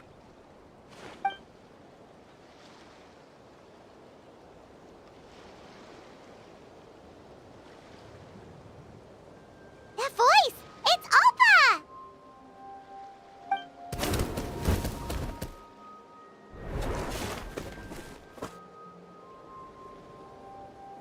Elder Alpa? What brings you all the way out here? Well, I was patrolling nearby when I heard the sound of an explosion. What's going on? I don't believe it. Elder Alpa, does the name T'Pol ring a bell to you? I feel like I've seen it written down before. Maybe in a list of candidates for the flying trials? Huh? So he's a member of your tribe then? No. If he was a member of the Flower Feather Clan, I'd definitely know him. Now that you mention it, I do remember a young man from outside our tribe who came to participate in our flying trials once. You were away on a mission at the time, which is probably why you don't remember him. He was a craftsman from the Children of Echoes, but he'd always dreamed of soaring the skies, so he wanted to join our flying squad. The Children of Echoes? That's rare. But despite his best efforts, he unfortunately failed to pass the trial and gain the Kukusaur's approval. In the end, he went wingless and returned dejected to the Children of Echoes. Wingless, huh? Maybe he invented the phlogiston wings to get revenge on the Kukusaurs. Perhaps. Or maybe it's simply his way of dealing with his regrets over his past flying endeavors. Either way, it doesn't excuse his abuse of the Kukusaurs. I'm gonna take these guys back and expose the truth to the tribe. It's time for this conflict to end. Easy, Chaska. Remember what I said about keeping a low profile? The ringleader still hasn't shown himself, and this man's allegation about powering the phlogiston wings with Kukusaurs is only speculation. Bringing these men to the tribe now won't win over any current supporters of the phlogiston wings. After all, many are mistrustful of the Kukusaurs after recent events. Is that why T'Pol waited until now to try to capture my sister? I don't know. I mean, he did tell us to spread negative rumors about the Kukusaurs and slip some Mora to anyone opposed to them, but... But Koya only attacked humans because they stole her child! Nevertheless, we will be hard-pressed to change people's minds while emotions are running high. Unless we have irrefutable evidence. Bravo! My thoughts exactly. In the meantime, leave these men with me. I'll escort them back to the tribe. I'll take the other members of their crew into custody, too. They won't get another chance to stir up trouble. Fair enough. I guess finding T'Pol is gonna be the key to resolving this conflict. Let's hope the Children of Echoes have some info on him. Sorry, whatever it is, it'll have to wait till this is all blown over. I have to fix this situation before it spirals out of control. Mom, sis, rest up and get well soon. I gotta fly.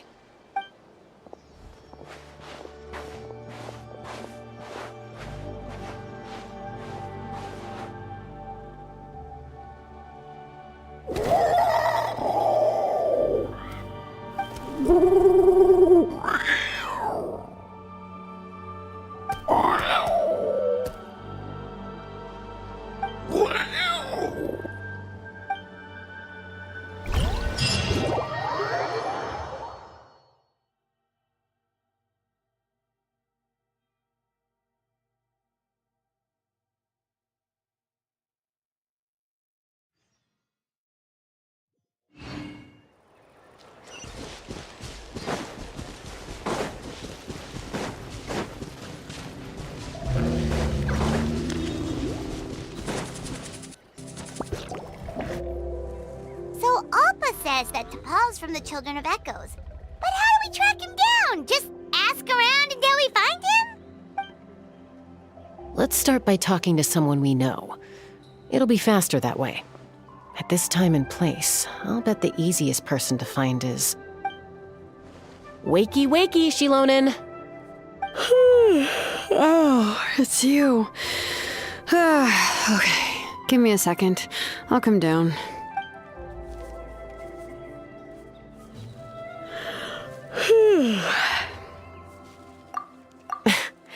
I climb trees to fly further and see farther.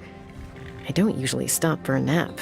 Well, we're not all like you. Always full of energy, even after flying around all day. Yeah. So, you've come all this way and interrupted my precious nap time. Might I inquire as to, why? I'm sorry, Shilonen, but it couldn't wait. Does the name T'Pol mean anything to you? He's a craftsman, apparently. Huh. T'Pol. Yeah, that rings a bell. I think that's Puma's child. Nope, I'm afraid you're a few years too late. Why are you looking for him?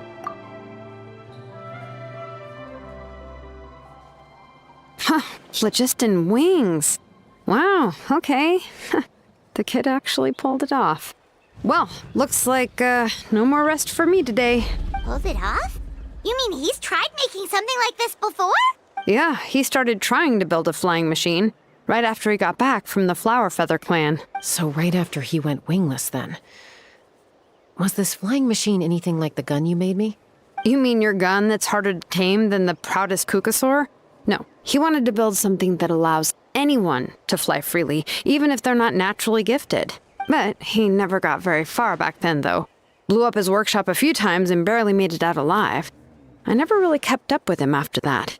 His parents traveled a lot in their youth and only returned to the tribe after he was born. But they settled in a remote area and don't interact with other people much, which means most people in the tribe don't know them very well. Your best bet is to chat to his direct family. I'll go get Puma. Wait for me in front of the workshop. I won't be long.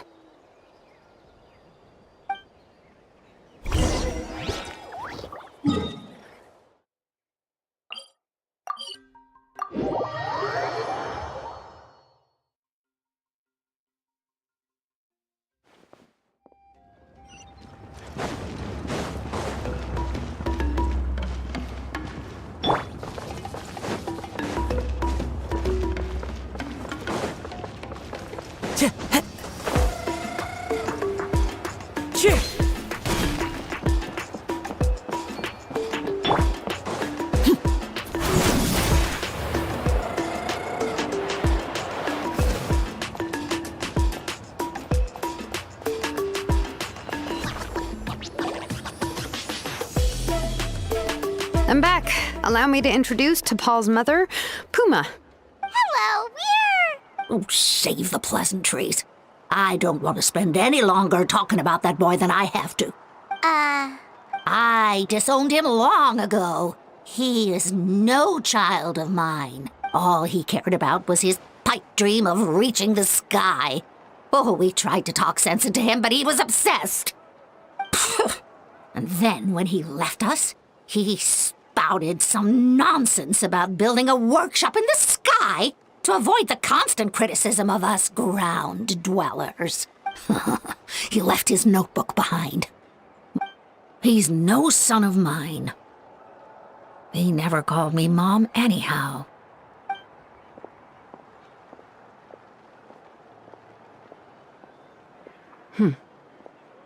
Wow, they've really fallen out. Her husband, T'Pol's father, he passed away recently, and T'Pol didn't even bother to show his face at the funeral. If you ask me, that was probably the final straw for Puma. I'll go keep her company. If there's any... Thank you. Okay, so this notebook is the only lead we've got now, right? What's in there?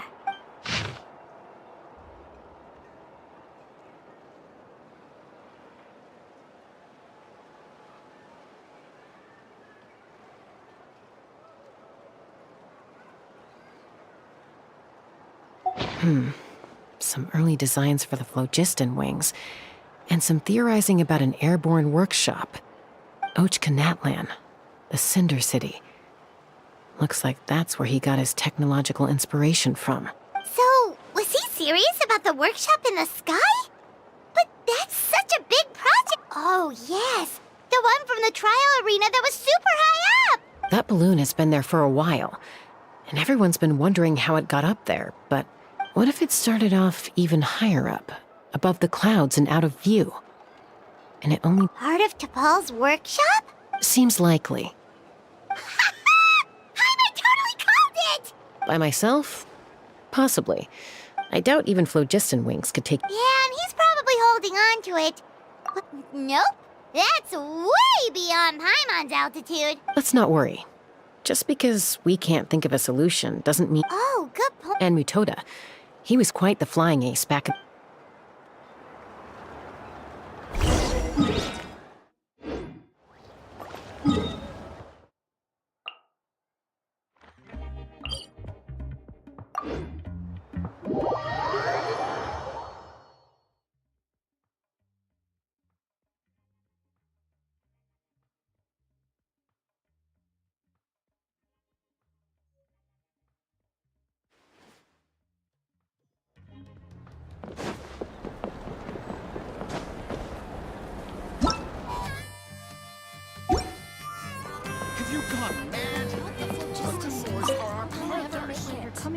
Chaska, you're finally back.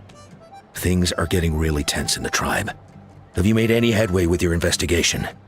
Some people even think we arrested the merchants just to support the flying squad and crack down on the phlogiston wings. We found some promising leads, but there's a major obstacle standing between us and the irrefutable evidence we need. A relic from the Cinder City? So Archon's still managing to sow discord, even after all these years. An airborne workshop and a hot air balloon above the trial arena. And neither phlogiston wings nor a cuckoosaur can take you that high up.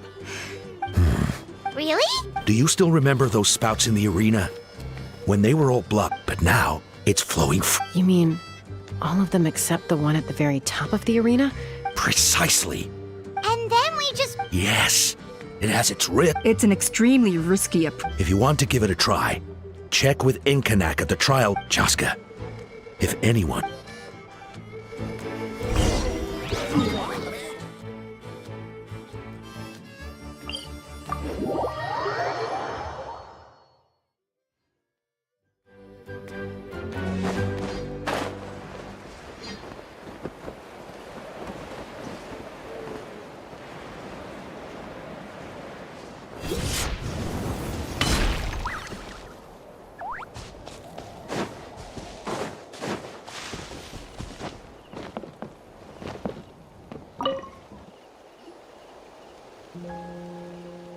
Goodness me, that is a very bold idea. Maybe so, but we have to act fast.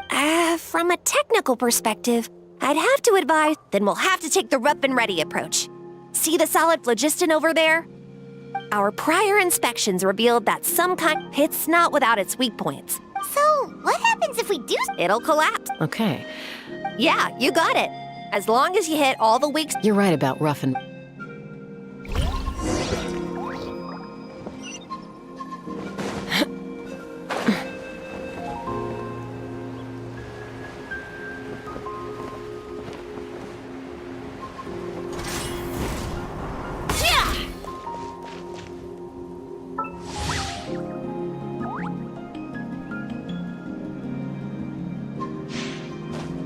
Let's fly!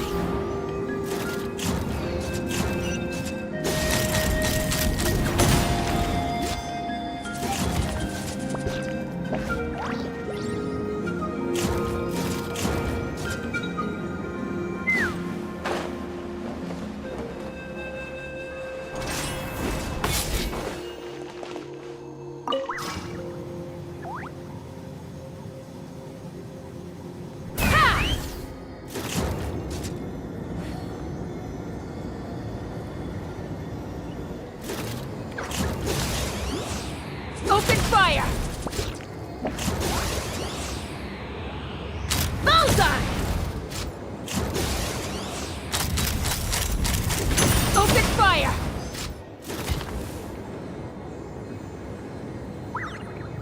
Look! There's a chunk of solid phlogiston right over that spout!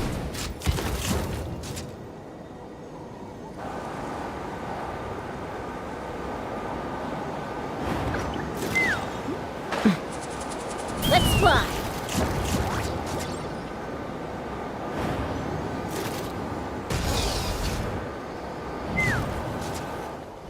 It actually worked! But... Koya can give you a lift. She's actually been following us this whole time. Wow! Paimon didn't notice at all! Well, probably because she didn't want to get too close. Whoa! You didn't even have to summon her! Yes, up there. That's probably where Chime is. All right, let's go have a little talk with this T'Pol.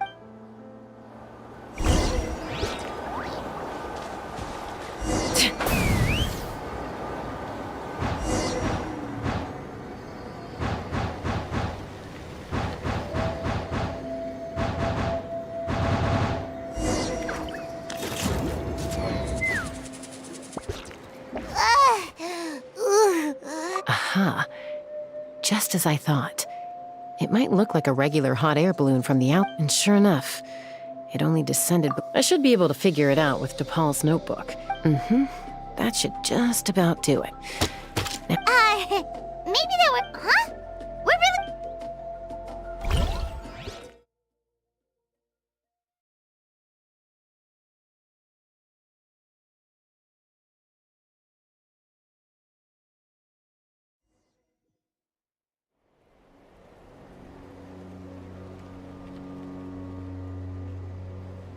Here it is! The workshop in the sky! Oh, you gotta see it to believe it. Makes you wonder why DePaul even bothers with phlogiston wings when he has tech like this. Well, according to the notebook, the platform beneath us runs on components from the Cinder City. Also, for someone like DePaul who But why bother making a whole flying work? But this doesn't add up. with any luck.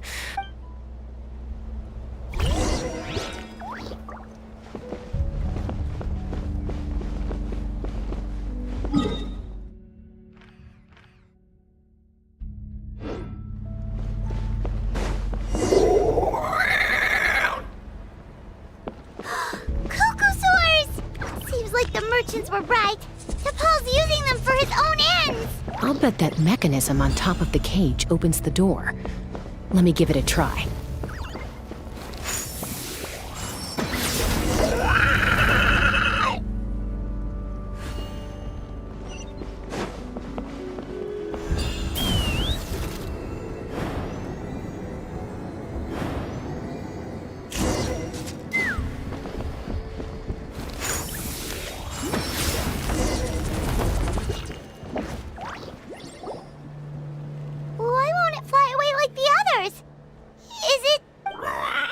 She's still breathing, but barely. By the looks of it, DePaul was using these cages to extract phlogiston from the kukasaurs. Once a kukasaur is drained of phlogiston, it becomes too weak to move. We'll have to come back for these ones after dealing with DePaul. Let me see. Looks like a record of his phlogiston research. Log number 330. With the support of...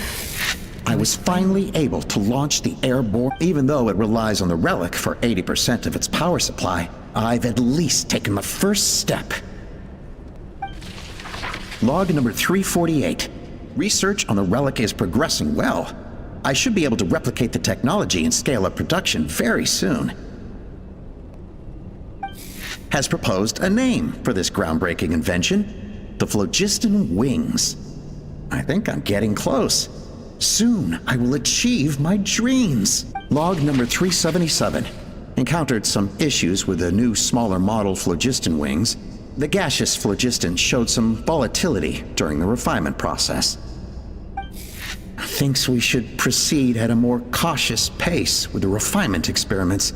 But after so many past failures, I have to prove that I will succeed this time. Log number 114. Ran an experiment using kukasaurs to refine gaseous phlogiston. It was a success. Log number 117. I've started recruiting merchants and hunters to capture wild kukasaurs. Log number 121. Major breakthrough in the efficiency of phlogiston yield. Huh? So many parts have been crossed out! Yeah, probably the contact he alluded to in his other notebook. Guess he has a benefactor. Did anyone else notice how the numbering system in this notebook suddenly changed halfway through? We haven't got time for textual analysis, I'm afraid. Grab the notebook and let's press on.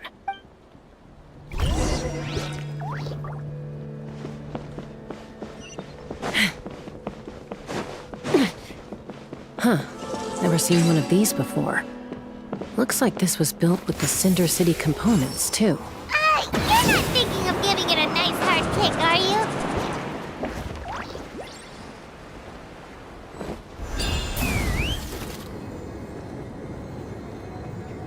Whoa!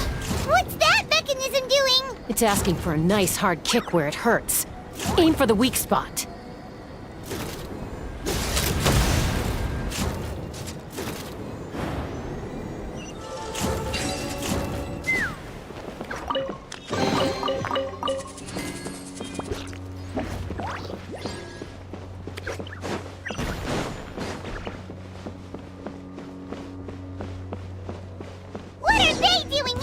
It's T'Pol's henchman.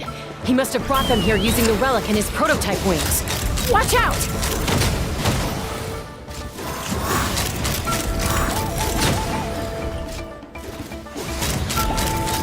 Open fire! Open fire! Coming in. Bullseye!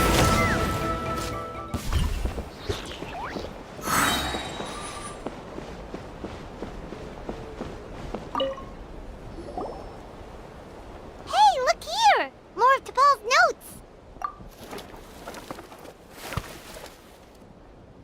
Log number 403. Introduce me to some new comrades who fully support my ideas. I told them that some Saurians are blessed with wings, and some people with natural gifts, while the less fortunate among us can only look on longingly as they seize the skies. But I also told them that progress can erase individual differences.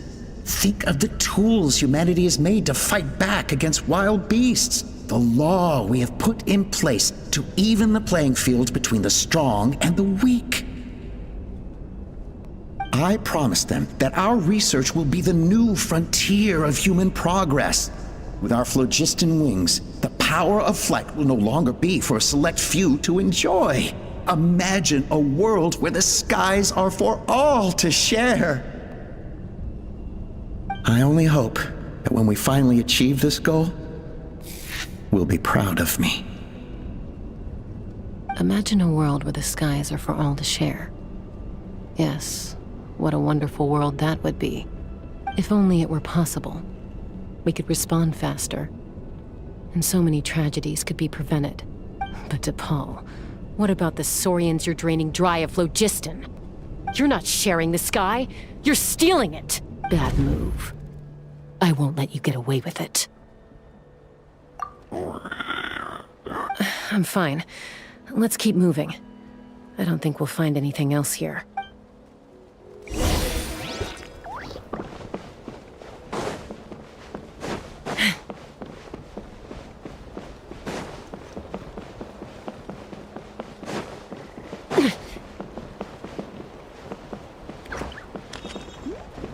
Let's fly! Giddy up!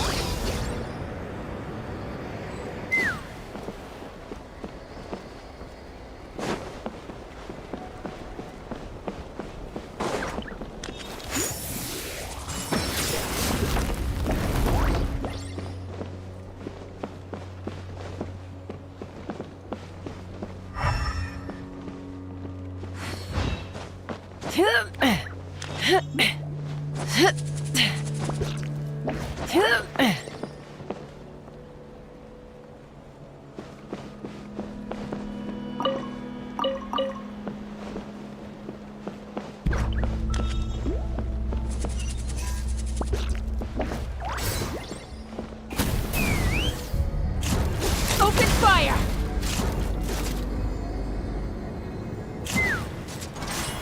Yeah!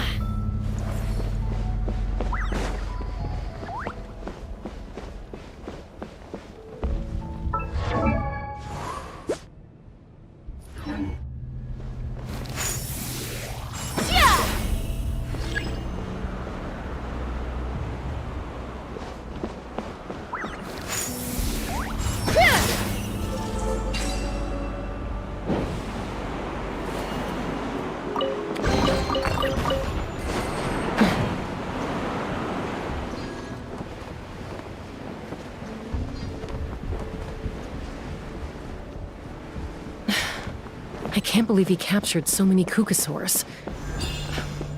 But right now, we have to focus on solving this problem at the source.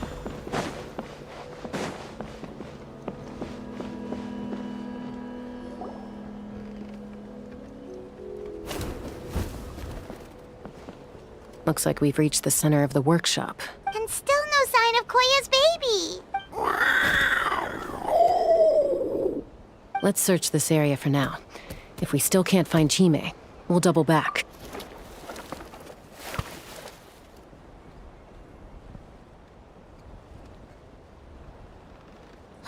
Chaska, Traveler, come quick!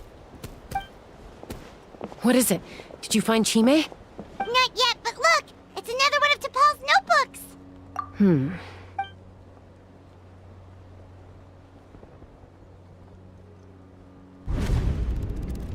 Log number 428. We decided to restart the experiments on phlogiston refinement, but without telling. This is the final obstacle to the success of the Phlogiston Wings project. We cannot fall at the last hurdle. Log number 436. Earlier today, suggested using cucosaurs as an intermediary to extract refined phlogiston. It's certainly feasible, but anyway, as long as our secret experiment succeeds, I'm sure won't bring it up again. Log number 443. We will conduct the experiment tomorrow. But birthday is coming up, so hopefully we'll have a birthday surprise for her. Log number 444. Huh? Why is this log empty? I guess whoever wrote down the log number was prevented from recording the results.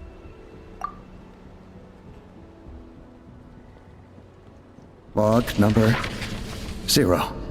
We lost many comrades in the accident.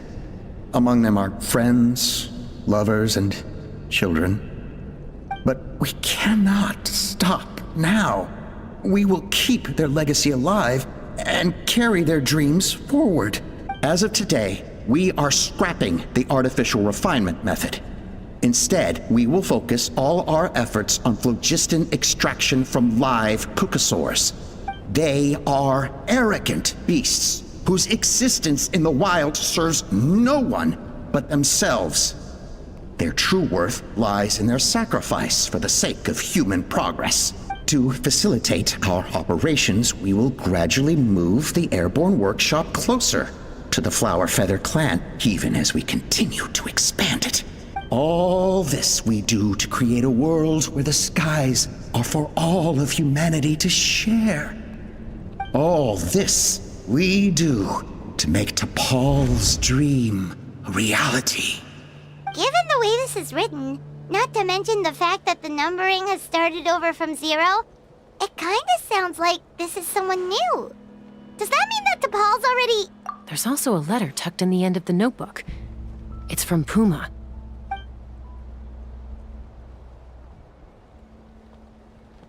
T'Pol, I don't know where you are right now, so I don't know how to reach you.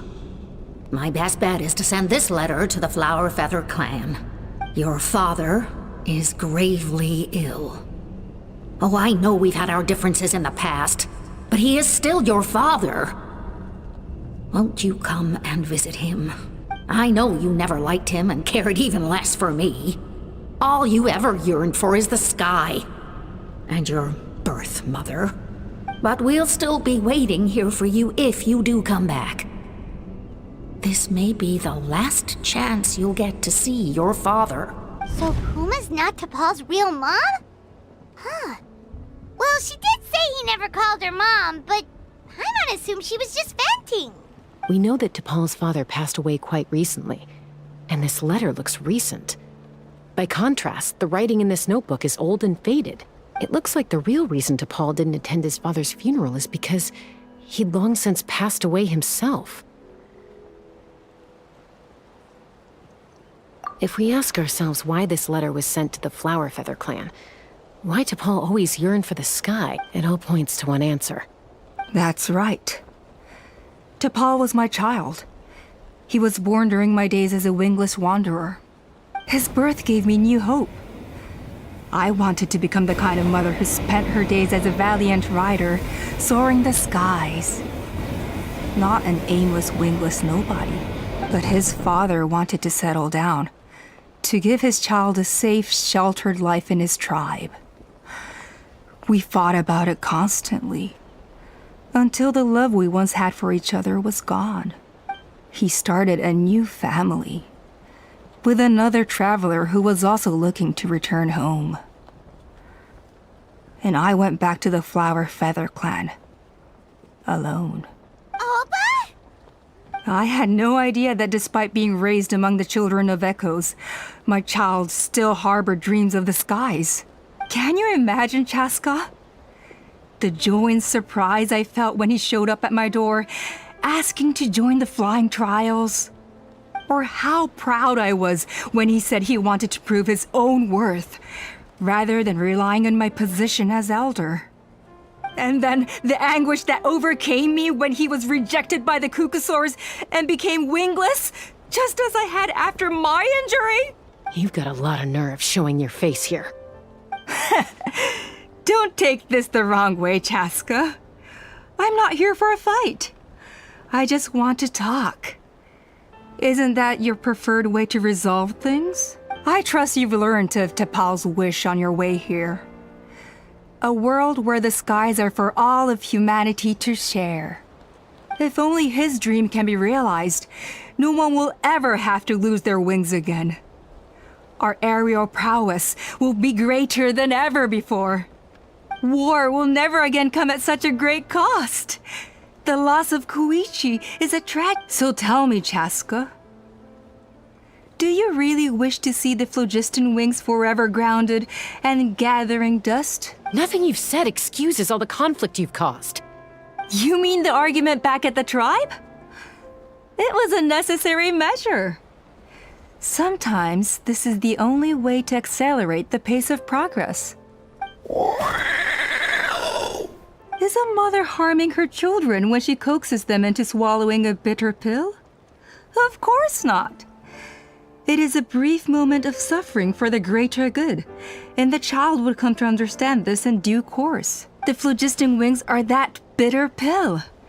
We will never progress as a tribe if we cling to the scraps the Kukusaurs offer us. Once the people have embraced the phlogiston wings, they will never look back. Even if they learn how the refined phlogiston is sourced.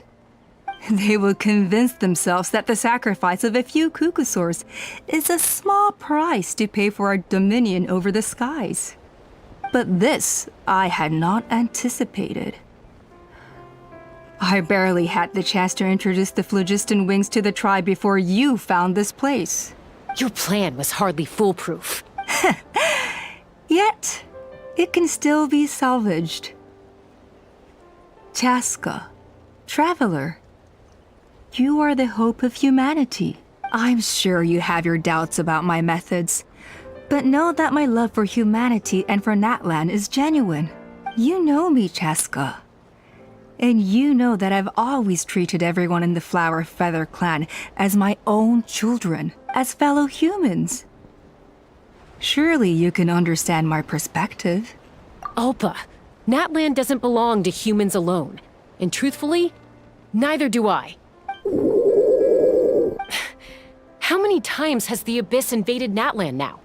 And yet despite how much stronger it is than us, Natlan still stands as a nation of humans and Saurians. Peace imposed by force will crumble in a matter of days, because social bonds are what hold a civilization together. Weren't you the one that taught me that? And yet you would break the bond we share with our Saurian companions to take more power for ourselves? That's as stupid as hacking your own arm off to use it as a club.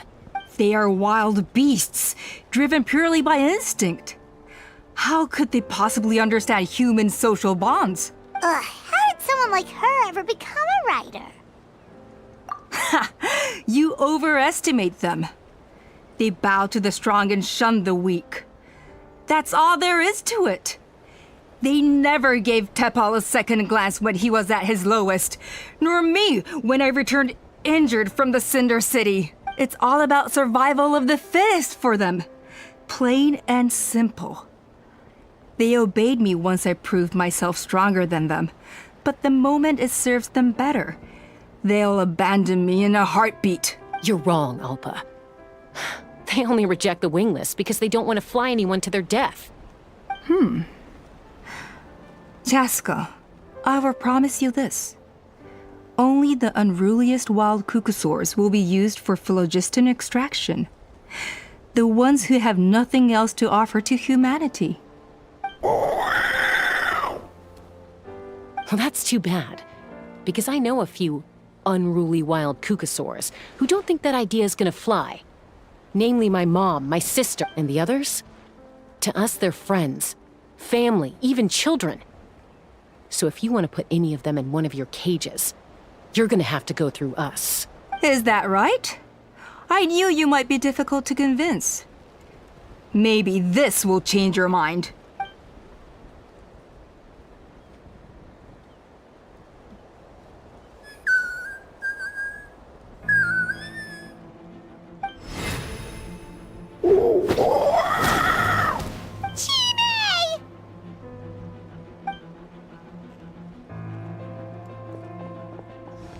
Alpa! Careful! Don't make any rash decisions. Unless you want to see her suffer. Oh no, that's one of the extraction cages! I told my subordinates to take control of the tribe while I was away. Luckily for them, our strongest warrior and our most powerful ally aren't there to stop it. Take control? What are you planning to do with Mutota and his supporters? Merely accelerate their inevitable downfall. They cannot stand in the way of progress forever. It is not the move I wish to make, but I'm afraid you and your friends force my hand. And since you insist on opposing me too, I have no choice but to keep you here until the dust has settled. So that's what you meant by I just want to talk. You never intended to negotiate. You just wanted to stall us. No, Chaska.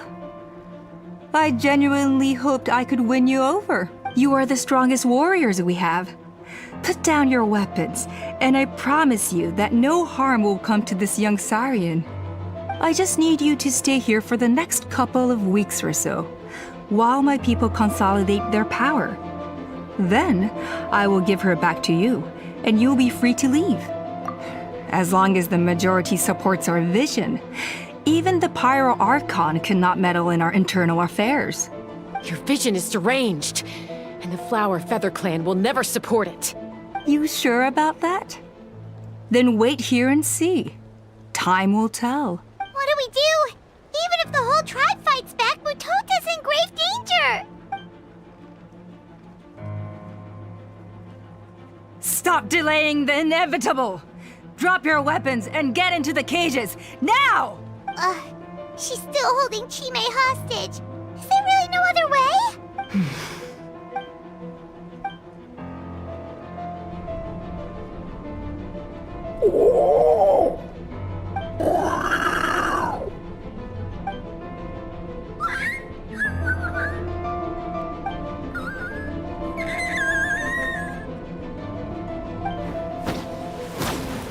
Koya? Huh? What are you yapping about? Stand down. Drop your weapons, now! This instant! No! The relic!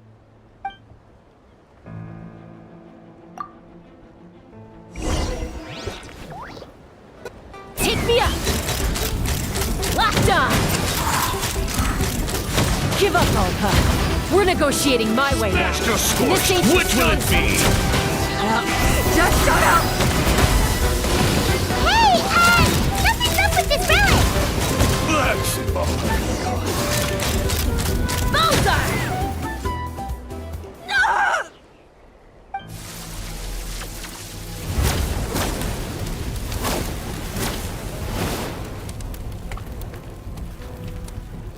No! What is she doing? She'll bring us all down with her! But why?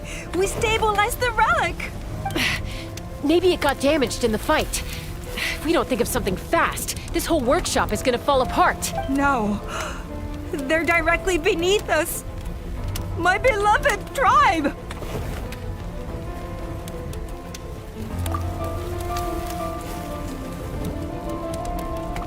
Okay, it's too powerful. This ain't a toy like last time. I don't think I can just throw it aside. But we need to get it far away before it explodes. Then the tribe will be safe, and so will this workshop. Koya, remember when we were kids? Come on, let's take this thing high up into the sky. Don't worry, I know I can get rid of it before it explodes. We're talking some surface wounds at most. All I need is for you to catch me at the end. Just like old times. I can't hold it back anymore. We have to go! Don't be insane! Alpa! What are you... You're a fool, Chaska! Why would you choose such a risky solution? We cannot entrust the safety of our tribe to this wild Saurian! I'm the fool! You really think you can stand a better chance than me? Sure, it may be asking too much for an ex-wingless to escape the blast radius in time, but I can fly it a safe distance away, even if it's the last thing I do.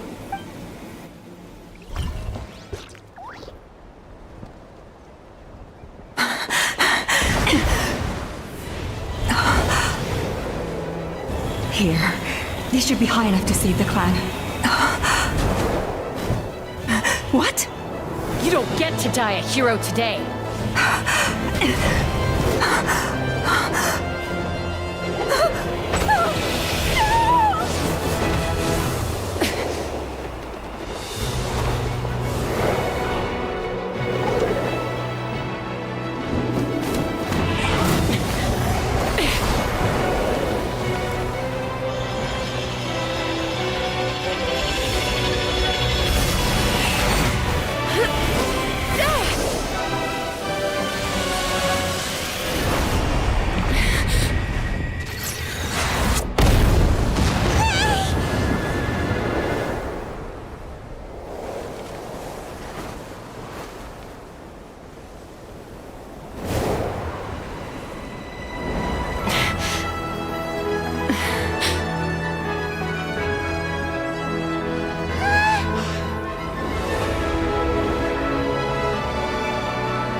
Koya, are you hurt? Let me take a look at you. What do you mean, I'm fine? Didn't I tell you to catch me on your back? Why did you try to shield me from the blast? Accident? Yeah, right. Seriously, you're as stubborn as ever. Chaska! Koya! How are things looking here?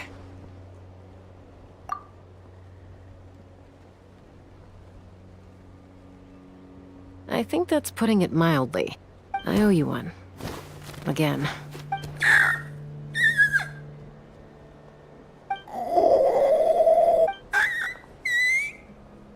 Oh, but be honest. Do you still think Kukasaurs can't form bonds? Mom, I'll figure out the refinement problem. I'll find a way. You don't need to worry about it. I just need some more time. That's all I ask. Please just trust me. Just this once.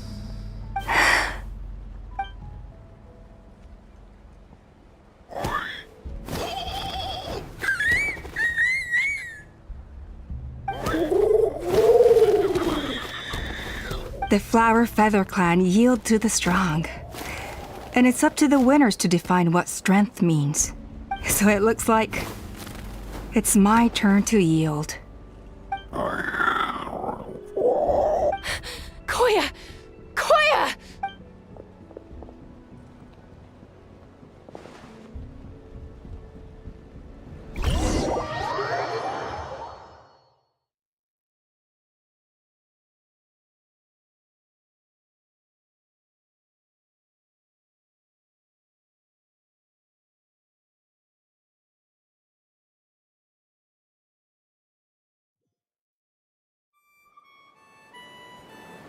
So, you're absolutely sure it's not because of the explosion? Yes, for the 10,000th time, I'm sure. The blast barely touched her. The reason she fainted was old injuries playing up, compounded by overexertion in recent days. The moment she finally relaxed, all the built-up stress finally caught up with her. And no wonder. Honestly, she's just like you. Anyway, now you know how we feel when you go off risking life and limb. Your mother and I would both appreciate it if you lived less dangerously. You know she wrote to me from the Masters of the Nightwind, just to scold me for not doing enough to keep an eye on you. If she wasn't so busy with work, you can bet she'd come back here and chew us both out in person. I'll find an opportunity to apologize to her. I promise. You'd better. No more avoiding us, okay? And don't get me started on all the checkups you've missed. Got it. Got it. Huh? You're awake. I'll go let everyone know. Hey, but we're not done talking. What are we gonna do with her, Even after everything that's happened, she still hasn't figured out how to start the conversation with you. She keeps saying, I don't think Koya has forgiven me yet. But if you ask me, she's the one who's scared to open up and have an honest conversation. For all her confidence, she's a very sensitive soul underneath. You'd think as a peacemaker, she of all people would know how to reconcile with her family after a falling out. She must have been a handful growing up. Thank you for being there for her. And of course, thank you for keeping her safe when you were up there in the sky. Koya, Uncle Cusco, we're here! Ha! I was just telling her that she's not to go chasing danger with Chaska ever again. Cusco, I understand how you must feel. But it's all thanks to Koya and Chaska's efforts that the airborne workshop didn't come crashing down on our heads. Oh, Paimon almost forgot to ask. They didn't hurt you while we were gone, did they? Thankfully, when her co-conspirators tried to arrest me, I was out coaching Koya and Junan. The two of them were a huge help. They took care of things while I went around rallying the resistance. So, in the end, Alpa's would-be revolt didn't really get off the ground. And as it turns out, not all of the wingless want to see our dear Saurian friends replaced with phlogiston-powered gizmos. I'm so sorry you got mixed up in this, by the way. We should have caught on to Alpa's scheme sooner. We could have saved so many Kukasaurs from getting hurt. Most of the airborne workshop has now been dismantled.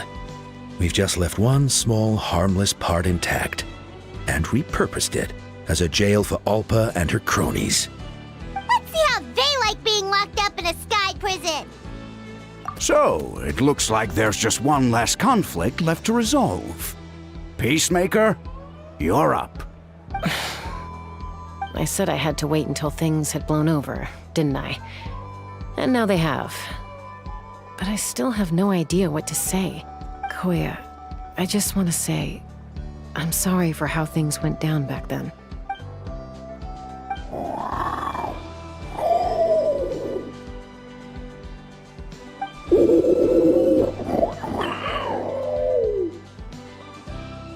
Huh? Does this mean you're not mad at me anymore? There's that family likeness coming through again. But that day, when we ran into each other.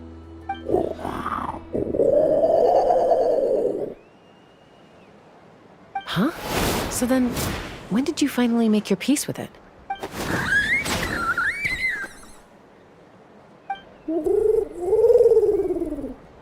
Oh, it's Chime and Chimpu! They're here too!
You got this.